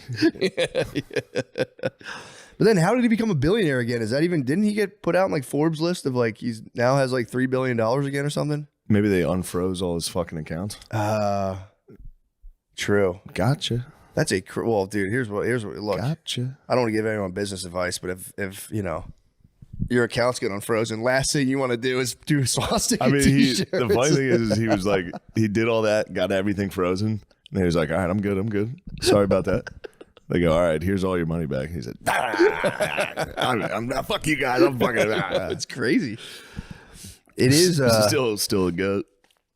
Yeah, I mean, dude, it's still the goat, dude. I'm sorry. His Twitter's funny as shit. And he hasn't got kicked off of Twitter yet, right? I don't. X, that's I what I don't mean. think. Well, dude, it does. I mean, again, it is like, totally get why people are upset, but it does beg the question, like, might we have to all become big boys and girls about words and just be like, okay, this guy's fucking popping off on some crazy shit. You know what I mean? But then again, it's like, are people so dumb that if you start doing that, people will go up and just be like, yeah, we are Nazis. Yeah, there's that. There's that. I think it is. People both. are pretty fucking dumb, so people could see the green light and be like, okay, for sure. But they can also do that. But that's also the green light to just also pop off on the internet for the most part. Yeah, true. I don't know. It's wild. It's wild, dude. It's a tough one to comprehend. How did he even get that far? Well, I guess they can't really. Maybe it's the most simple thing ever to comprehend. Yes. The guy saying he loves Hitler. You go, shut up. Exactly. Hitler was gay. Yeah, true. No one's taking that angle. Yeah, it's just weird. That's the thing. I'm kind of. Yeah, I guess that's kind of what I'm saying. It's saying that, like, when I was listening to that Hitler book every fucking day. Yeah. You listen to it, you go, this guy sucked dick. Yeah. Like, there's this whole like thing online where they're like, he was actually cool as fuck. I don't know if you really look into it. It's like, he sucked. Yeah, he was really look into it. He was truly a baby. He was, yeah. Big time baby. The Wild Wild West. The Nazi swastika is backwards from the original Hindu one. Yeah. And they say when you turn the swastika backwards from the original Hindu one, it's a sign of bad luck. Certainly was. He hexed himself. Certainly was bad luck. Yeah, dude, that's what happens. He harnessed the power. It was just too great. completely destroyed the man. I actually have to whiz. Yeah, whiz. Let's take our 90th break. All right. Well, let's go straight to the Patreon. Bye. Goodbye. Wild Wild West. Dr. Peter Attia, dude, thank you for coming. Thank you for doing this. Thank you for doing this. I'm really pumped. I read your book, so I'm kind of familiar with thank your you so stuff, much. and I kind of like what you're about. Thanks for having me. Thanks for doing the podcast. And I guess I'll give you an introduction and correct me if I'm wrong. You were a medical doctor and you did cancer surgery, right? A general surgery with a focus on cancer. With the focus on cancer. And then you just kind of, I liked your origin story a lot. And so from what I remember in your book, you did this big swim, like it was like a marathon swim or something. And how far did you swim? It was about 21 miles. That's insane. So you did a 21-mile swim, and then, if I remember correctly, you were eating a cheeseburger in celebration. And your wife, actually, that was a slightly longer swim. But yes. Now I know the story you're talking about. Okay. Yeah, that honestly, dude, that made me laugh so hard that you did like a I think that was like 25 miles or something. 25-mile swim. You go out to have a cheeseburger and I believe a Coca-Cola. Yeah. And your wife more or less was like, "You're fat." Yeah. Dude, that's the best. And then it launched you, and then you just got the ultimate revenge and started like a super successful business. How do you feel about that? She was very sweet. She said, She didn't say you're fat. She goes, you need to work on being less, not thin. That's worse though. It's I'd so rather good. someone be like, you fat ass, and be like, you need to be less, not thin. But you just swam 25 miles.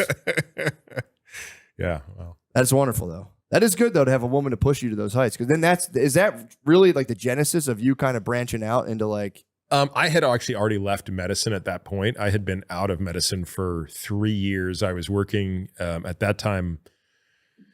God, what was I doing? I was working at an energy company, I think, or maybe I was in finance or something. I was like, I had nothing to do with medicine. But that was right around the time my daughter was born as well. And so I think that was kind of the 1-2 punch. It was sort of my daughter's born. And then I'm realizing actually like I'm not that healthy. Yeah. Even though I exercise a lot, I'm actually not that healthy. And that those two things were what kind of got me to be pretty obsessed with just trying to figure out how to not die prematurely. The kids do that. I have a 2 and a 4-year-old, and that really kind of. I actually thought you'll find this interesting. I thought I was healthy. I was doing the all these apps. Like I did the one where you like mail your poop and all that stuff, and I did that. They came back like, dude, you're like 6 years younger biologically. I was like, dude, this is awesome. I had the Aura thing. I had that going on, telling me I'm 7 years younger than my age. And then I took a blood panel. Dude, I'm like pre-diabetic. Yeah, exactly. I was like, what the fuck, man? It was like, I thought I was like killing it. And I got it back and it was like, I literally just found out 2 days ago. So this timing couldn't be more perfect. My what is it, A1C, I think it was? My A1C is like 5.7, which was like, but I did eat 2 bites of a pancake before my blood work, which you're not supposed to do. Shouldn't impact the A1C. Damn it, dude. I was fucking hoping that was the answer. Yeah, so that is kind of crazy because and again, I don't, I'm not the definition of fitness, but I'm not like, I thought I had the almost type 2 diabetes. Well, it takes a while. Like no one wakes up diabetic, but also most people don't recognize that it's a 10-year journey for most people. Really? To get there, yeah. So what? I have like four more years of pre-diabetes. No, I mean, I think that's impossible to predict for any one person, but we definitely know that disease is so much more complicated than people, I think, historically have thought of it. People have historically said, well, I mean, type 2 diabetes is your pancreas can't make enough insulin, you can't get enough glucose out of your blood into the muscles, and eventually we just cut off some arbitrary number. We just say once you reach a certain level of blood glucose, then you have type 2 diabetes. But, to me, that's just not a great way to think about it. I think of it as a continuum and a spectrum. And pre-diabetes is a step along the way, but we also know that the lower your blood sugar, the better. So 5.7 is better than 5.8 is better than 5.9. But even though we would call you quote unquote normal at 5.6, I would argue 5 is much better than 5.6. Gotcha. I see what you're saying. Yeah. It was like for real joke because I was like dancing in the end zone on my wife because she is her biological age and I'm not rubbing it in, but it was like whatever. And I was like, I'm like 5 years older than her, so I was like her peer biologically. And I was laughing, I was these biologic clocks things are such a scam. It is incredible. Well, dude, I love mine it. went I down. love it. I love it. It's brilliant marketing. It is brilliant marketing. Well, I woke up one day and I went like I lost half a year of my biological age. I was like, what the fuck did I do? I went into a panic. But yeah, so that was like a real revelation for me. I was like, holy shit, man, because my dad has type 2 diabetes. And I was like, yeah, that's on him. He eats ice cream all the time. I'm healthy. And I like got my blood work and I was like, son of a bitch. By the way, I'm just breaking this right now. I don't This is breaking news. This is breaking news. This is like so timely. I have and I was actually, it is very timely. And I have been leveraging it emotionally in my household, which is nice. Anytime my wife bothers me, I'm like, dude, I have pre-diabetes. This cortisol is going to mess up my insulin. So I got a text message literally on the way over here from a buddy who just got a vasectomy yesterday. And we had recommended the urologist to him who was going to do it. So he goes, look, I just want to tell you, man, literally the best experience ever. The guy was incredible, so funny. He's got me draped like over the table. So like, he's like, there's a drape, like I'm laying on my back. Like and a C-section? They do like they don't let you see? Yeah, it's like you're sterile. Okay. They want to keep you sterile, right? Gotcha. And the guy walks in the room first time. He hasn't seen me. He doesn't see my face. He just sees my schlong and he goes, oh, I remember you. But he was like, but it was just all jokes. And he says today, he goes, look, honestly, zero pain at all. But don't tell my wife. I am going to milk this as 10 out of 10 pain for another week. So important. Yeah. So also the vasectomy, you can't ejaculate for like what, 7 days or something? That's a good question. I don't know how many days. Swear to God, I don't know how many days. I don't know how many. It's like 7. My friend did it. He had to hold off. Yeah. 7 whole days. And he said he went a little prematurely and said he had a little bit of pain. So that's not good. But yeah, dude. So that's, That was kind of crazy, man. Because I've been doing all the services because I haven't like been to a doctor in forever. Because I'm like, I go to it, and this is what I think was cool in your book. You have like, what was it, healthcare 2.0 versus like 3. What was the latest? Yeah, medicine 2.0 versus medicine 2.0. 3.0. Yeah.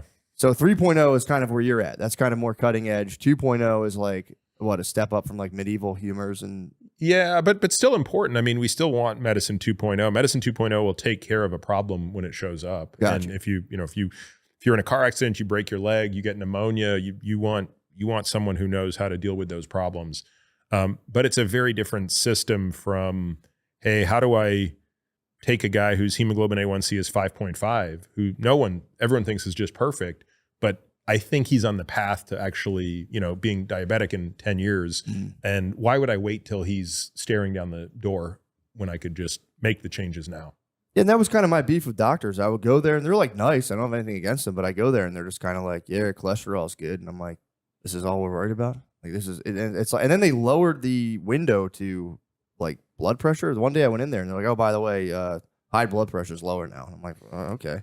I didn't have a blood pressure problem, but it's like, I just feel like you go there and it's like, you're like a car.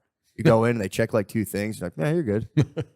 But so I really liked your book, how you're like, you want to check for more things and try to increase the health span, not just the lifespan, which I like. Because a lot of people are very unhealthy. Yeah. I thought I was a poster child for health, dude. I'm one of the suffering Americans. Just, I need Michelle Obama to come make me lunch, dude. I'm fucked up right now. So what are you working on right now? Because the book, has anything changed from the book? And again, correct me if I'm wrong, but the summary was like the 4 horsemen. That's the things that the 4 leading causes of death. And there are what? Heart disease, cancer, neurodegenerative diseases, and dementing diseases like Alzheimer's disease and metabolic disease. That's me. That's diabetes, right? And they overlap. So Yeah. when you have type 2 diabetes, your risk of those other diseases goes up by 50%. So that one sort of feeds into the other. And also if you have cardiovascular disease, your risk of dementia goes way up. So. Oh, really? Oh, yeah. Damn, that sucks. Yeah, and you know what's weird too? Because I don't want to turn this into like a personal doctor visit, but like I, for real, had like crazy brain fog. Like I was like messing up recalling words, and a lot of my mom's side had like dementia stuff when they got older. So I started being like, damn, I might be like getting like early dementia. And as soon as I learned about the high A1C, and I don't know if that's like high enough to cause brain fog. Like I was like, I forgot the word croissant. I was like trying to think of that word. Couldn't think of that. But as soon as I got off all the carbs and now I'm like basically doing like keto, my brain just like came right back to life. It's pretty nuts.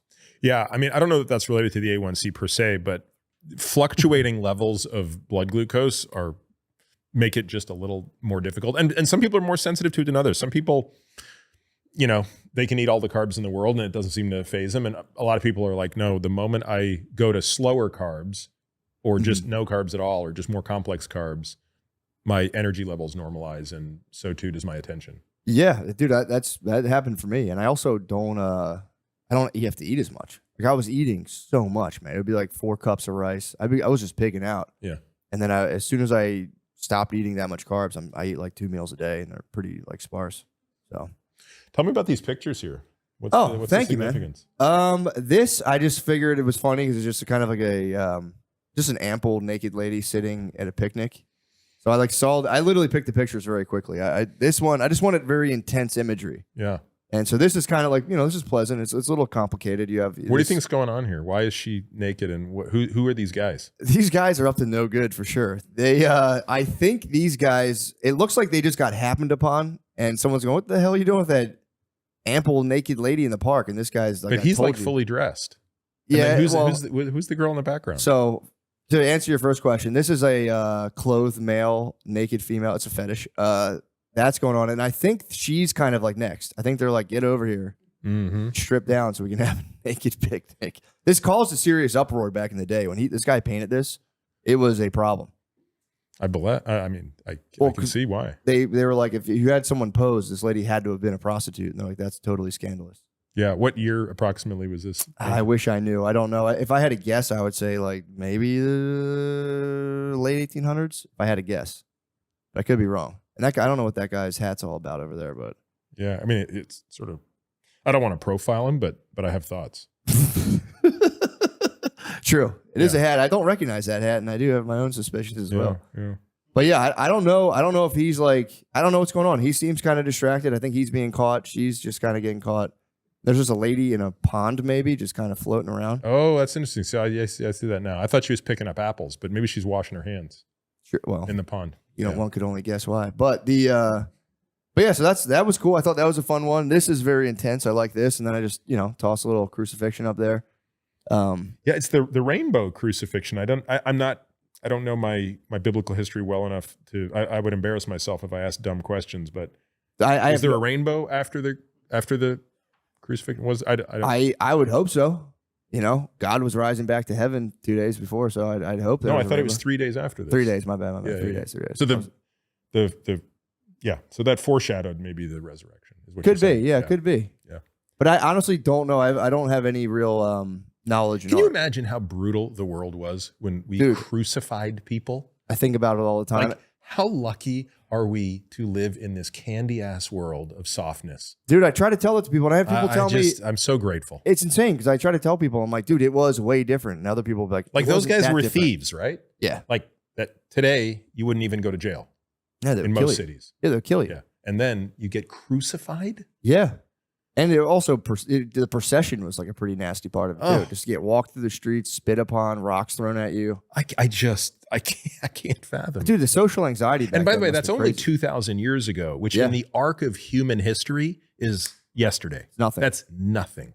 That's what I try to tell people, man, because there's a lot of people who are like, everything's always been the same. It's just different variations on the same themes. And I'm like, dude, it's gotten so much different from 2,000 years ago. It can still get so much different. Think about 500 years ago, right? Think about if you could be you, or you could be the king of England 500 years ago with it sounds great until you get like a dental abscess and you realize there's no AC, there's no heat, the food sucks. Yeah. Like, I don't think you're going to be the king of England 500 years ago. Yeah, the food still sucks in England now. Yeah, that's a good point because you it's could probably be, pre-fish and chips. Yeah, that would actually suck. I didn't ever thought about being like the king of another country, but it would be pretty terrible. There was a king in some medieval time, like longer ago than that, but they thought alcohol was like health stuff back in the day. It was like the spirit. It kind of was because water was so contaminated, right? Yeah. So you basically had two broad cultures that emerged from either the fermentation of alcohol, of water, right, and alcohol to make to get rid of the bacteria, or tea, right? You have sort of the rise of the sort of tea culture where you boiled water. But yeah, the idea that you were just going to go and drink water was like, I mean, the fact that we're sitting here drinking this is incredible. It's pretty tight, actually. But yeah, they had a king. They were like, they rubbed him down in like brandy, maybe. And then they were like, all right, we're going to like rub this all over his body. And like a candle got too close and just burnt the guy alive. And all the high priests or whatever had to be like, you must have been fucking evil. Yeah. It's fucked up. no one put two and two together. They didn't understand exothermic chemical reactions. Damn, dude. So let me ask you this. What is the gist of your book is basically, and again, correct me if I'm wrong, but the gist was basically like we can pre-screen better and we can kind of promote wellness rather than waiting till somebody has like a horrible, often irreversible disease and like try to fix it through kind of like nuking the territory. and part of it is like, what gets measured gets managed. And so Medicine 2.0 measures lifespan as the ultimate outcome, which is, that's been productive. That's a good thing to measure. I'm not suggesting we shouldn't care about lifespan because 150 years ago, lifespan was 40 years. Today it's 80. That's insane. We doubled lifespan. And that's all due to Medicine 2.0. Basically figuring out how to not kill women when they gave birth to children, how to keep babies alive when they were born, how to fight infections, how to wash our hands, like that, and a little bit of stuff around trauma and critical care. Like you doubled human lifespan. But we're not managing health span. And so part of the argument is, okay, we've done pretty well on lifespan. We could do better, but we really have to manage health span. Yeah. And so if we think about things that make up health span, it's sort of like, how much muscle mass do you have? How strong are you? How much endurance do you have? How much flexibility and balance do you have? How quick is your cognitive performance? How happy are you? How are your relationships? How much joy do you have in your life? These things are softer and squishier. Some of them are pretty easy to measure, like VO2 max and muscle mass and strength. Some of them are harder to measure, like cognitive performance. But if you don't measure something, there's no chance you're going to manage to it. And I would just argue we have to slightly tilt in the direction of doing more on that front. Yeah, it'd also be cooler to go to the doctor and have him like hit the treadmill. Let's check your VO2 max. Yeah, let me Let's see how this. long you can dead hang for. Let me see your grip strength. That'd be Like, so much better than sitting there and just being like basically getting molested and leaving. That's all you do. You go there and they're like, all right, we're gonna. What is the coughing? Why do they do that? Why do they hold your? It's funny. I thought you were going to ask me to do it to you earlier when you said this is not an appointment. I literally thought you were going to whip your junk out and have me check. I'm just going just for the A, dude. You got to do the butt. They're checking for a hernia. Is that what it is? Yeah, yeah. But why is that like the top of the pops? And Yeah, like, exactly. There's so much other things to check. It's like we're not going to do all this other stuff that'd be useful. We're not going to look at a bunch of things, but I do want to stick my finger in the inguinal canal. That's what I'm saying. Yeah, and I'm gonna make you cough. I'm glad they do that, but it's like, why did that get picked as opposed to all of his other stuff you're talking about? Do you think it has something to do with like just like institutional, just repressed homosexuality throughout the entire culture? And that was like, I don't know. But I will say this, like, I can't tell you how many rectal exams I've done. And then I realized, like, I mean, technically a good urologist will tell you that their finger is good enough to truly feel a prostate cancer that would otherwise not be picked up on a PSA or some other test. And I'll take them at their word. But I think for the rest of us who don't do 20 a day, yeah, I don't think my finger is good enough. Don't say that. I mean, I'll work harder, but yeah, that's crazy. So they're saying they can just feel like it's just they've said, like, look, man, there's always that one case that slips through the crack where the guy has a normal PSA, no pun intended. Yeah, jeez. So they can't tell, yeah. But they're like, yep, if you feel a certain type of super hard nodule on the prostate, that would be suspicious. Damn. Yeah. Yeah, that is. I think they really could if doctors would embrace that. It'd be so much more fun. You go, you kind of run on the treadmill, dead hang. They can talk to you a little bit about it. It just seems so kind of sterile. Plank. Yeah, there's like a bunch of basic awesome. tests. Everybody should be able to. We should be able to see the people do. I completely agree. Yeah, I don't. That's so. I did really like your book for that reason. Hopefully, that kind of stuff takes. So what is so if that's the scope of the book, where do you stand now? Has anything changed in that time, or is there anything that's like latest and greatest that's kind of like blowing your mind right now? I think my thinking is always evolving. I would say. If I were writing that book today, I would actually kind of add a fifth horseman, which is anything that pertains to a weakened immune system.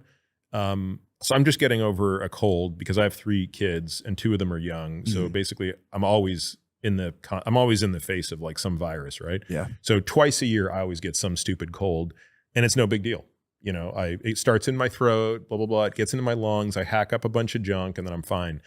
But anyone who's been around older folks realizes that that's the kind of thing that can tip them over the edge when they're 80 years old. Yeah. A really bad infection, a flu, COVID, things that us, 50-year-olds laugh at can become deadly. And so from a research perspective, this is something I'm super interested in, is how do we regenerate the immune system? So, I'm in my 50s, my immune system's also in its 50s. Would it be amazing if when I'm in my 80s, I could still have an immune system that's maybe like in my 50s or 40s? The effect that would have against, mitigating the risk of fatal pneumonias, infections, and even cancers is huge, because the immune system is the first line of defense against cancer. Oh, really? Yep. Is that it? Didn't they used to use like fevers for that too? They would induce fevers to try to kill certain types of cancer. Yeah, and it wasn't very successful because it's so non-specific. Oh, okay. Yeah, cancer is...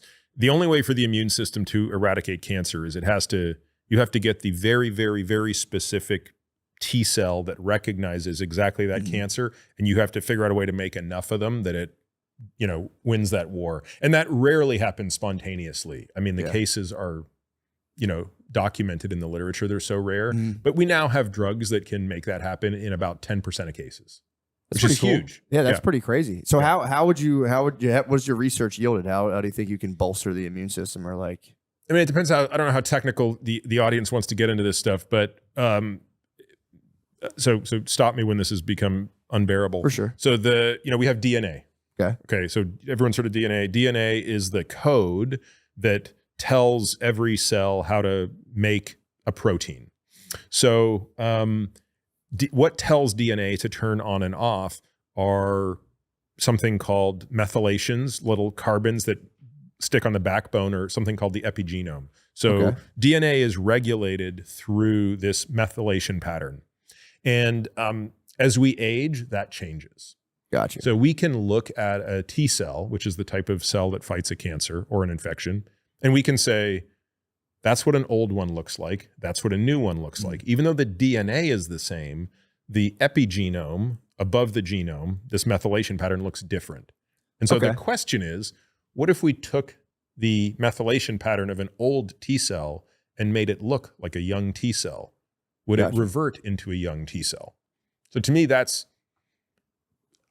certainly top 2 or 3 most interesting questions in aging research today. That's pretty cool. And that makes sense because it's like the DNA, you're born with it, and then the epi layer, that's like the kind of like pattern that's affected through the environment. That's what regulates it, exactly. Yeah. And then so if you can kind of get into that. And then so you could, and it was stress too, because I noticed that was a big thing in your book.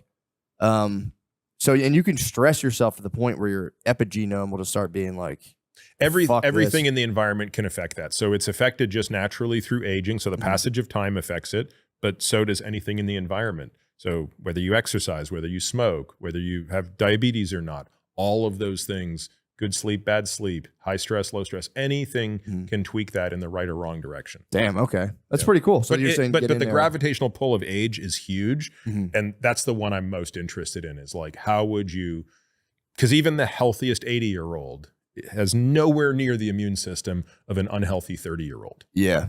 Yeah. And we saw that everyone was hoping against hope that Mike Tyson would just knock out Jake Paul, and that was kind of like a bitter moment for a lot of people. Yeah, you can't, like age is not, like, just can't do it. Yeah, as Father Time is undefeated, as everybody said. Yeah, even with like the TRT, what are your thoughts on that? Like in terms of like, what age to kind of smash the glass and just go full upgrade? I don't know that there's an age I would do it. I mean, I think the things that I would, I had a long talk with a patient yesterday about this exact question, and he's pretty young. He's like 36.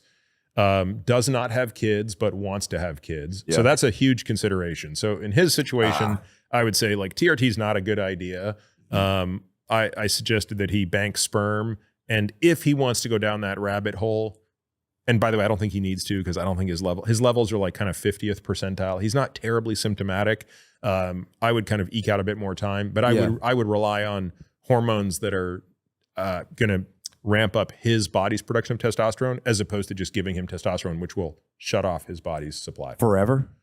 No, and it's not something that happens overnight. Like he'd have to be on testosterone for a while before he would shut down his own production. Yeah. So what are your thoughts on that? On like that whole thing, especially for 30-year-olds? Do you think it's like good to kind of have that, or do you think it like should be kind of a long road? I think you got to take every case individually, but if a 30-year-old has testosterone that is so low that it's impacting him, I think you have to start by asking why. Right. Like, how bad is his sleep? How bad is his stress? How bad is every other factor going on? I mean, when I finished, when I was, leaving my residency, my testosterone was 227, I think, which is insanely low. That's only 2.5 times higher than a woman. What? Yeah. Is that why doctors' hands are so soft every time you shake them? Damn, no, that's crazy. That's for the rectal exam, so you just don't get That's true. That's true. You wouldn't want like my dad's finger. But the reason is pretty clear, right? Because I was sleeping 28 to 30 hours a week. Damn. Right? So, horrible sleep deprivation is going to make it really difficult to make appropriate levels of testosterone. And that makes it harder for you to sleep too when your testosterone gets lower? I think probably a little bit, but the causality is much more in the opposite direction, meaning the horrible sleep is destroying the production of testosterone and growth hormone. But of course, at the time, it never occurred to me to do anything about it, and once I, was in a job where I could actually sleep each night, lo and behold, my testosterone kind of normalized. It peaked up. Yeah. What do you think that's a good thing for people to actually look at? Because I always get the feeling that like if you even go into one of those places, they're going to hard sell you and you'll be on the tee like before you know it. I think you should not go to, I'm trying to think of the right analogy. If you walk into a store that only sells hammers, everything's a nail. Yeah. Right. So I think if you walk into a tea shop and all they do is male hormone optimization, I would say buyer beware. Yeah. Because even if they internally have the best of intentions, like I just don't think they can get out of their own way.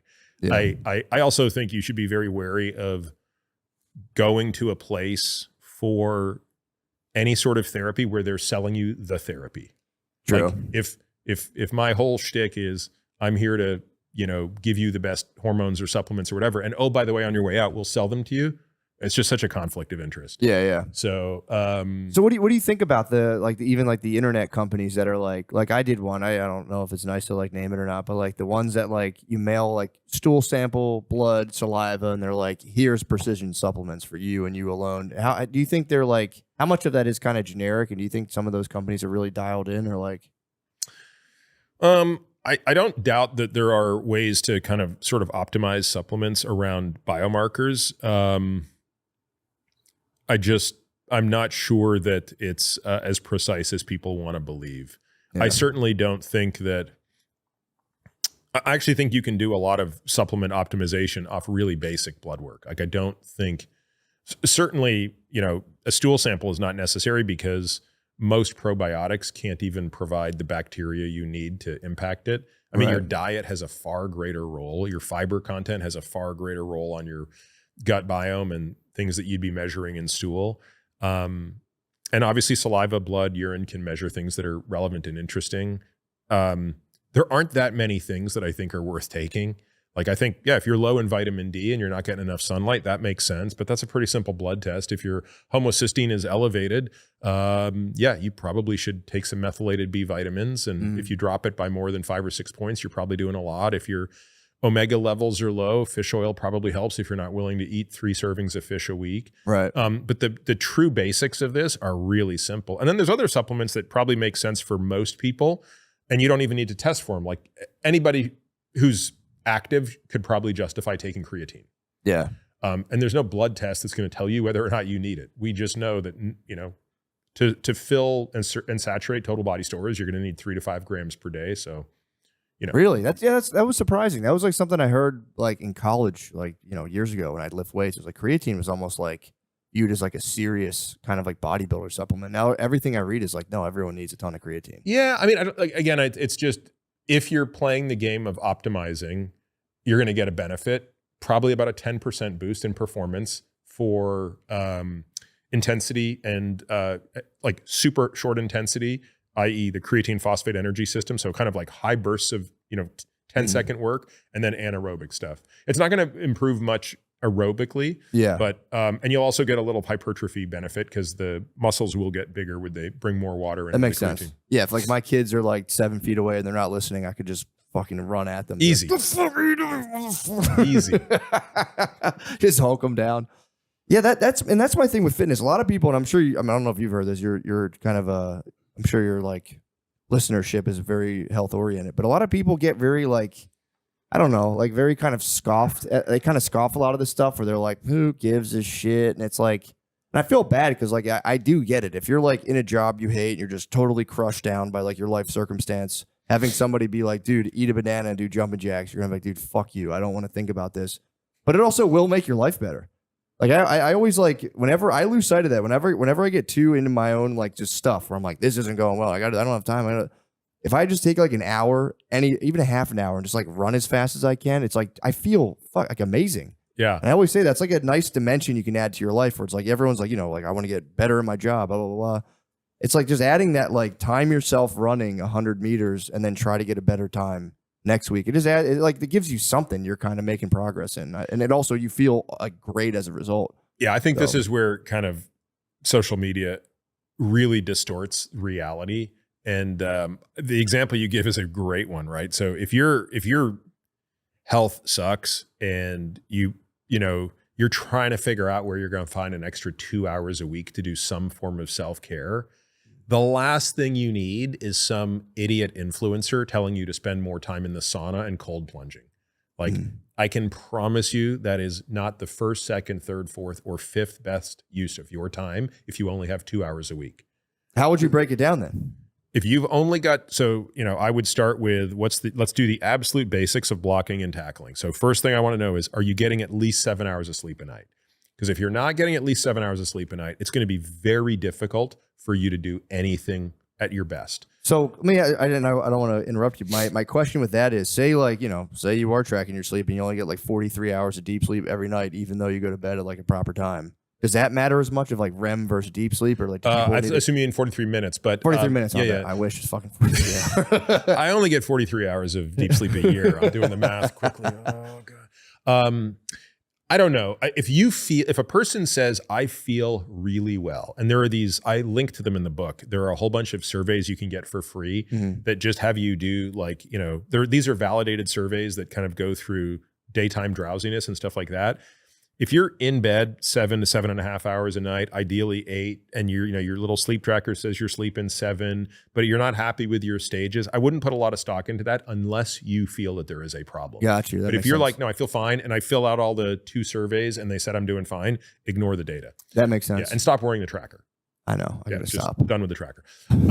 So I was checking every day. I'm like 43 fucking minutes. Yeah. Like it just creates more anxiety. It's just than red. it's I worth. see red numbers. And I'm like, Yeah. fuck. I haven't used one of those in a longer time than I can remember. Yeah. So just do so the then basics. the next Sleep. bucket, so then the next bucket I want to know is what's your physical activity level? So let's say this is a person who's got none. They're doing none. And they say, look, I've only got 2 extra hours. I'm putting that entire 2 hours into exercise. So I'm going to say, we're going to do 4 30-minute workouts a week. And, again, I'd have to know more about the person, but it could easily end up being, we're going to do 2 cardio sessions a week. We're going to do 2 strength sessions a week. One of those cardio sessions per week is going to be kind of aerobic base training where you're going at the same intensity the whole time. It's not that high. You can still sort of almost carry out a conversation. It's a little hard to talk, but you could. And then the other cardio session I would do, say 3 days off of that, would be more interval, kind of like what you were describing. So let's get on a, if you're at a gym and they have one of those like, air bikes, do something there, be on a treadmill, be outside. It doesn't really matter. Like the goal, like this person will get so much benefit from 2 hours a week of exercise that it almost doesn't matter what they do. And then the other 2 days a week, I'd have them do 2 30-minute whole body workouts at a gym where they never stop moving. Okay. So if you're doing it at home, it might be push-ups, pull-ups, wall sits, something like that. If you're at the luxury of being at a gym, you might just rotate machine to machine to machine and never stop. And that would just bring huge dividends. And then the last thing I'd do is, in addition to that, is just do a quick audit of their diet. Yeah. Are you overweight? Are you adequate weight? Are you underweight? That determines whether you need to eat more or less. And then are you getting enough protein? And honestly, like I wouldn't make it much more detailed than that. And so look, with just a little bit of that insight, you've made better use of 2 hours a week. You've got them to stop worrying about their sleep. You've maybe changed 3 little things in their diet. I promise you that person in 3 months is going to feel significantly better. And then maybe, by the way, at that point, they're like, you know what? I wouldn't mind doing 3 hours a week of this exercise thing because I'm feeling kind of good. And you know what? I kind of want to dial the diet in a little bit more. But again, the problem is too many people are consuming information that says, oh my God, you need to be on this supplement. You need to be on this supplement.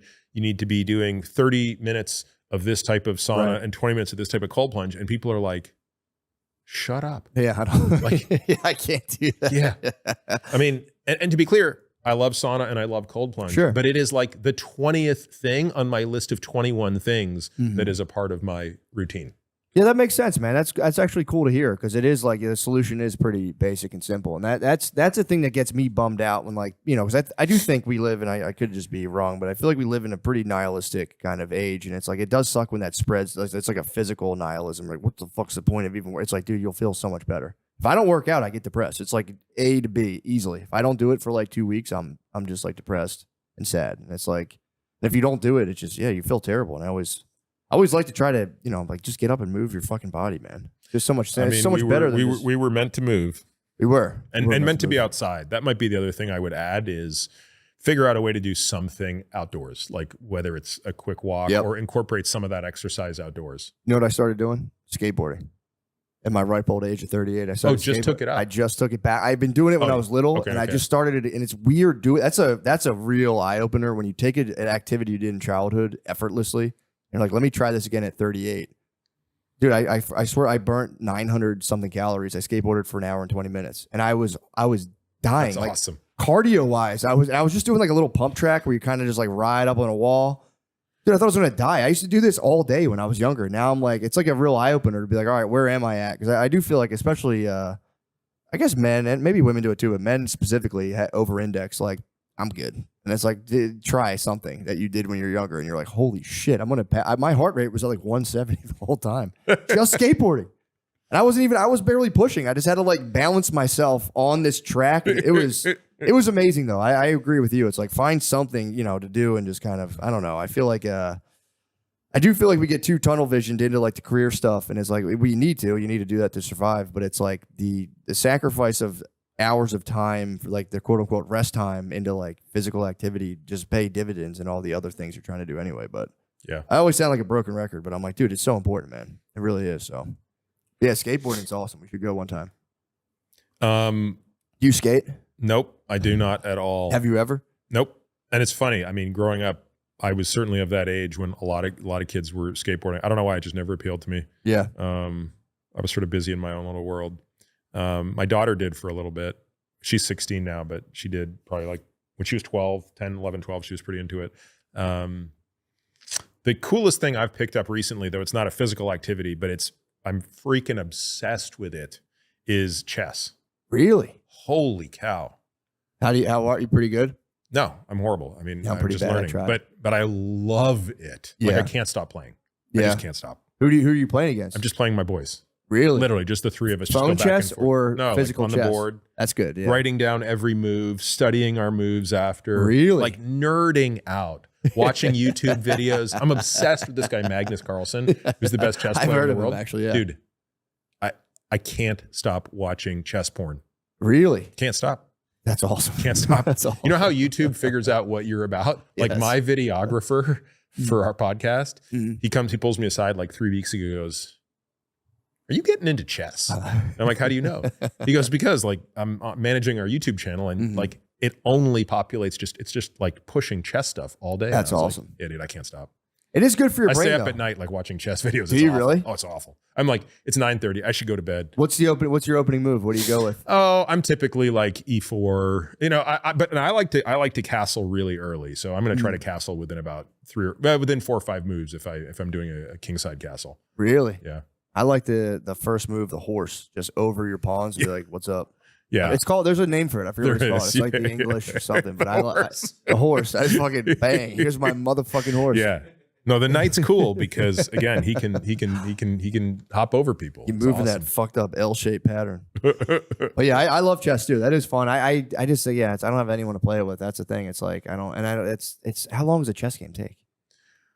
One of my boys is super aggressive, so the games are quick because he just comes Really? out swinging. Does he really? Oh, he swings. I like that. He goes for the fences. Does he? And then the other one is so conservative and so thoughtful that the games take like so long. And I got us a little timer too. So I'm like, buddy, That's you have nice. Yeah. 2 hours to make the first 40 moves or you're disqualified. That's good. Yeah. That's good. Yeah, you got to think on your feet. And the younger one, the one who's super aggressive, is so competitive. Like if anyone in our family ever makes it and becomes like great, it's him. Because you can't the fire is insane. Really? When he loses, he tears up his sheets, and I'm like, buddy, you shake my hand, and we had a good game. And he's like, and he's just losing his mind that he lost a game of chess. It's war. Yeah, it's war. Is it true that the possibilities of the chessboard are kind of infinite they in a are way? truly infinite. That's crazy. Yeah, it's a computationally infinite problem, Damn. or as close to. I mean, I shouldn't say infinite, right? In that AI can, Yeah. but it's from a practical perspective, I think it's infinite. Damn. That's awesome. That is cool. I'm going to try it. My kids are too young for that. My daughter did one Your of those. oldest is 6? 4. Oh, 4. Okay. 4. 6 could be, 6 is doable. 6 is 4. totally doable. I did chess. We did one of those big ones. We were on vacation. And we did one of those those huge outdoor chess boards with the big pieces. Yeah. We did it, and I tried with my 4-year-old, and by the end of it, it was like the mommy and daddy were the queen and king were mommy and daddy, and the pawns were all of our babies. And I was like, all right, man, hell, it sucks. But yeah, man, that is amazing. I once made the mistake of in a game, like one of my older one, the one who's more conservative, like he had a rook, knight, bishop in the back that hadn't moved, and it was like 25 moves in, and I'm like, buddy, those guys over there are standing there like they got their thumbs up their butts. And now those 2 boys cannot stop saying that. They just walk around anytime someone's not moving. Why do you have your thumb up your butt? And my wife's like, why do you say this stuff to them? Like, you can't say anything like that. They're just going to say whatever you say. I know. It's weird. It's weird because my 4-year-old is like language police in our house. She like will learn that something's bad, and then she's just like horrified of the idea of saying it. And she's like, if she hears us saying anything like we even say the word hate. I don't know where we didn't. This wasn't a rule for us. Like, oh, I hate that. She'll be like, don't say that. And she like polices our language. If we say like that, my wife said freaking the other day. And she's like, Mom, that's a bad word. It's a bad word. Yeah. Like, no, it's not. And she's like, and I was arguing. My wife's like, no, just give her that one. She's like, it's pretty nuts. But yeah, that is true. They do parrot everything. You really do got to watch what you say, because you can say whatever you want around them for the longest time, and eventually you're like, oh shit, you can talking shit on my neighbors. You can hear this. You can hear this right now. Our youngest one, when this is the super aggressive one, so it's not surprising. I think when he was like 3, we get a call from the preschool, and they're like, yeah, you got to come and get him. My wife's like, what's going on?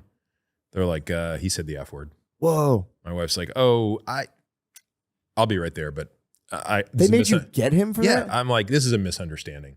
And my wife's like, first of all, the kid is obsessed with rhyming. So he almost assuredly was like, truck, fuck, or something like that. And the woman is like, no.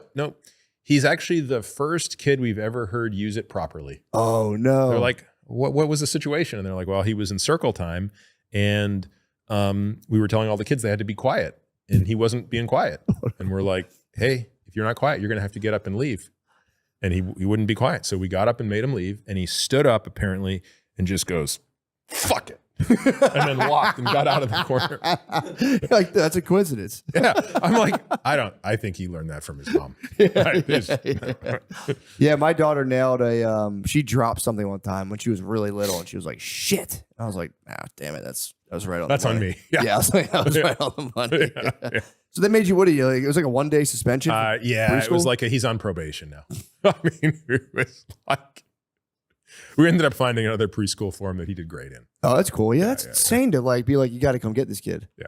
Although that could spread like wildfire amongst other people.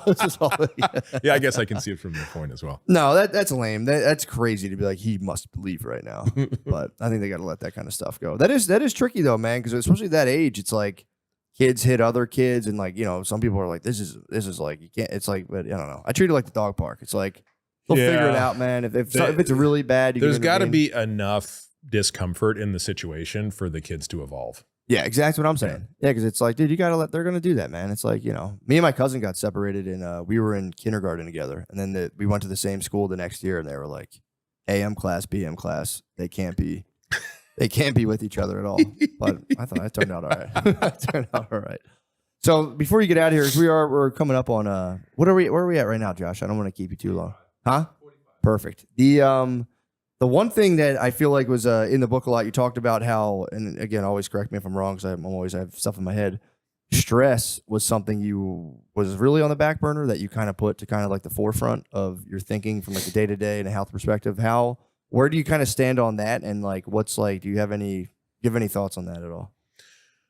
When I think about like, what is the thing that's going to kill me fastest? I think it's undoubtedly stress. I just think I think it's the most insidious killer in a way, because it's the hardest thing to measure directly. Mm-hmm. You can sort of measure some of its indirect actions, like on blood pressure and blood sugar, which both go in the wrong direction when stress is high. But I think there's even components of it that just, even when blood sugar and blood pressure are normal, I still think it's just doing something to your brain, probably, and to your heart.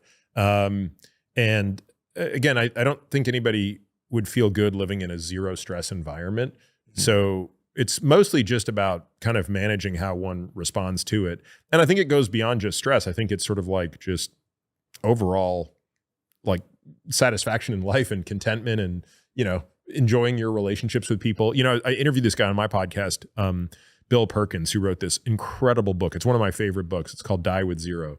Mm-hmm. And he writes about how you have basically like, you know, you have time, you have money, and you have experiences. And he talks about through health. So health, time, and money. Okay. And you're not optimizing for the most of any one of those. You're optimizing for the net of fulfillment. Okay. So too many people miss that, right? They're just like working really, really hard to get as much money as possible or as much fame as possible, or they're like maniacally focused on their health. That's the only thing they think about. Right. Or they're just trying to, live as long as possible or make as much time for certain things.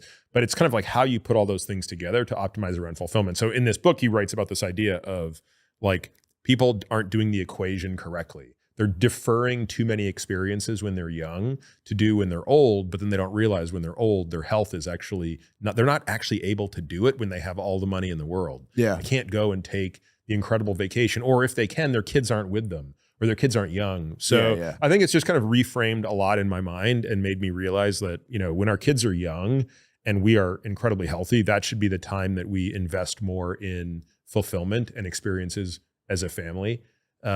Which has just been a completely different mindset for me from where I was most of my life. Yeah. Just going kind of like full blast. Yeah, Make as much money as possible. Sleep when I'm dead. Kind of thing. That's a big one. Sorry about that bug, dude. That bug won't leave you alone. It hasn't even come over to me at all. I must stink. Yeah, that is kind of a cool thing too, man. Because you don't really, it's also something you don't really learn. Like nobody really tells you how to manage your stress. You kind of mostly, from what I gather, you kind of just like watch your parents deal with stress and you're like, all right. And you just kind of like take those patterns and just apply them to your life. And it's like, it really does like, what I've been trying to do recently is like, just take one day out of the week. Usually it's Sunday because like we're all off, everyone's hanging out.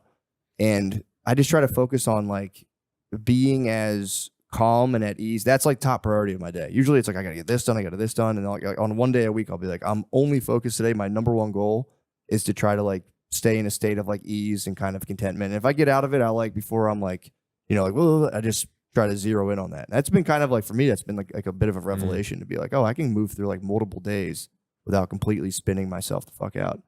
And, it's been, I don't know, it's been kind of nice. And what do you think spins you out? Is it just busy? It's too much? Yeah, it's or too is there much. A particular thing? Yeah, I mean, it could be anything. It could be my kids not listening, kind of spins me out. If I'm like trying to get up the steps and it takes 40 minutes, and I'm kind of like, all right, like let's go. Could be anything. Could be like overwhelmed, like just like situations at work I got to deal with that are just completely overwhelming. Stuff in the house, it's just like lack of sleep. Because our kids are still so little that like our sleep gets fucked up. But yeah, it is. It's usually like relational stress or just like work stuff. Those are the two main things that kind of like can really spin me out. And I would argue that most work stress is relational as well. So I kind of agree. I think relationships are both the best part of life and the most stressful part of life. Yeah, I agree. So that's been my. That's what's going on here, by the way. A lot of relational stress in that film. I can tell you right now. That is true.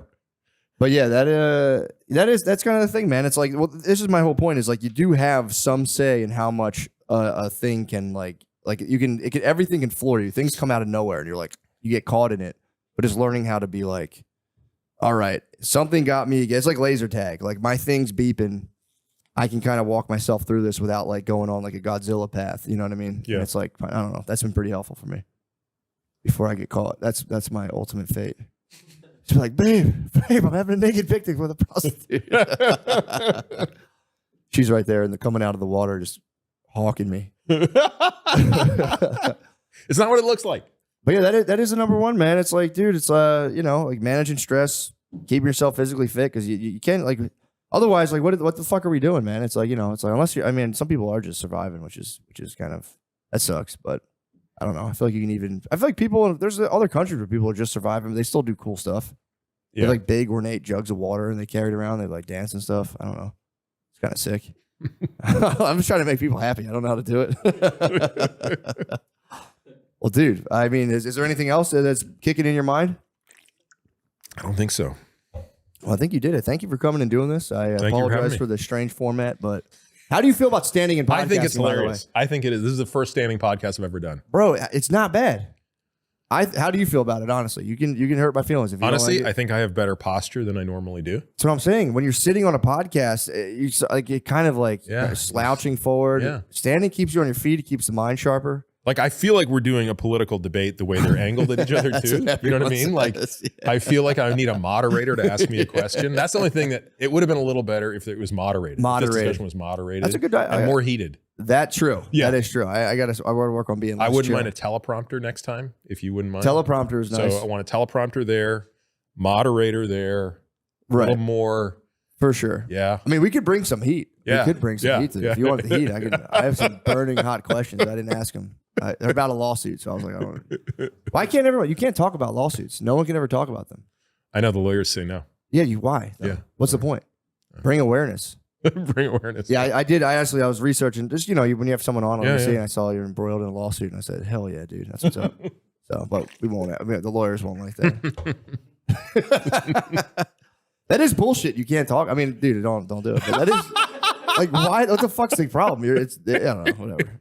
But anyway. Well, dude, thank you. Dude, is there anything you want to plug? Is there the book? Obviously, read the book, dude. Read the book, listen to the podcast. Peter, to you. Thank you so much. Thanks for having me. You're the man.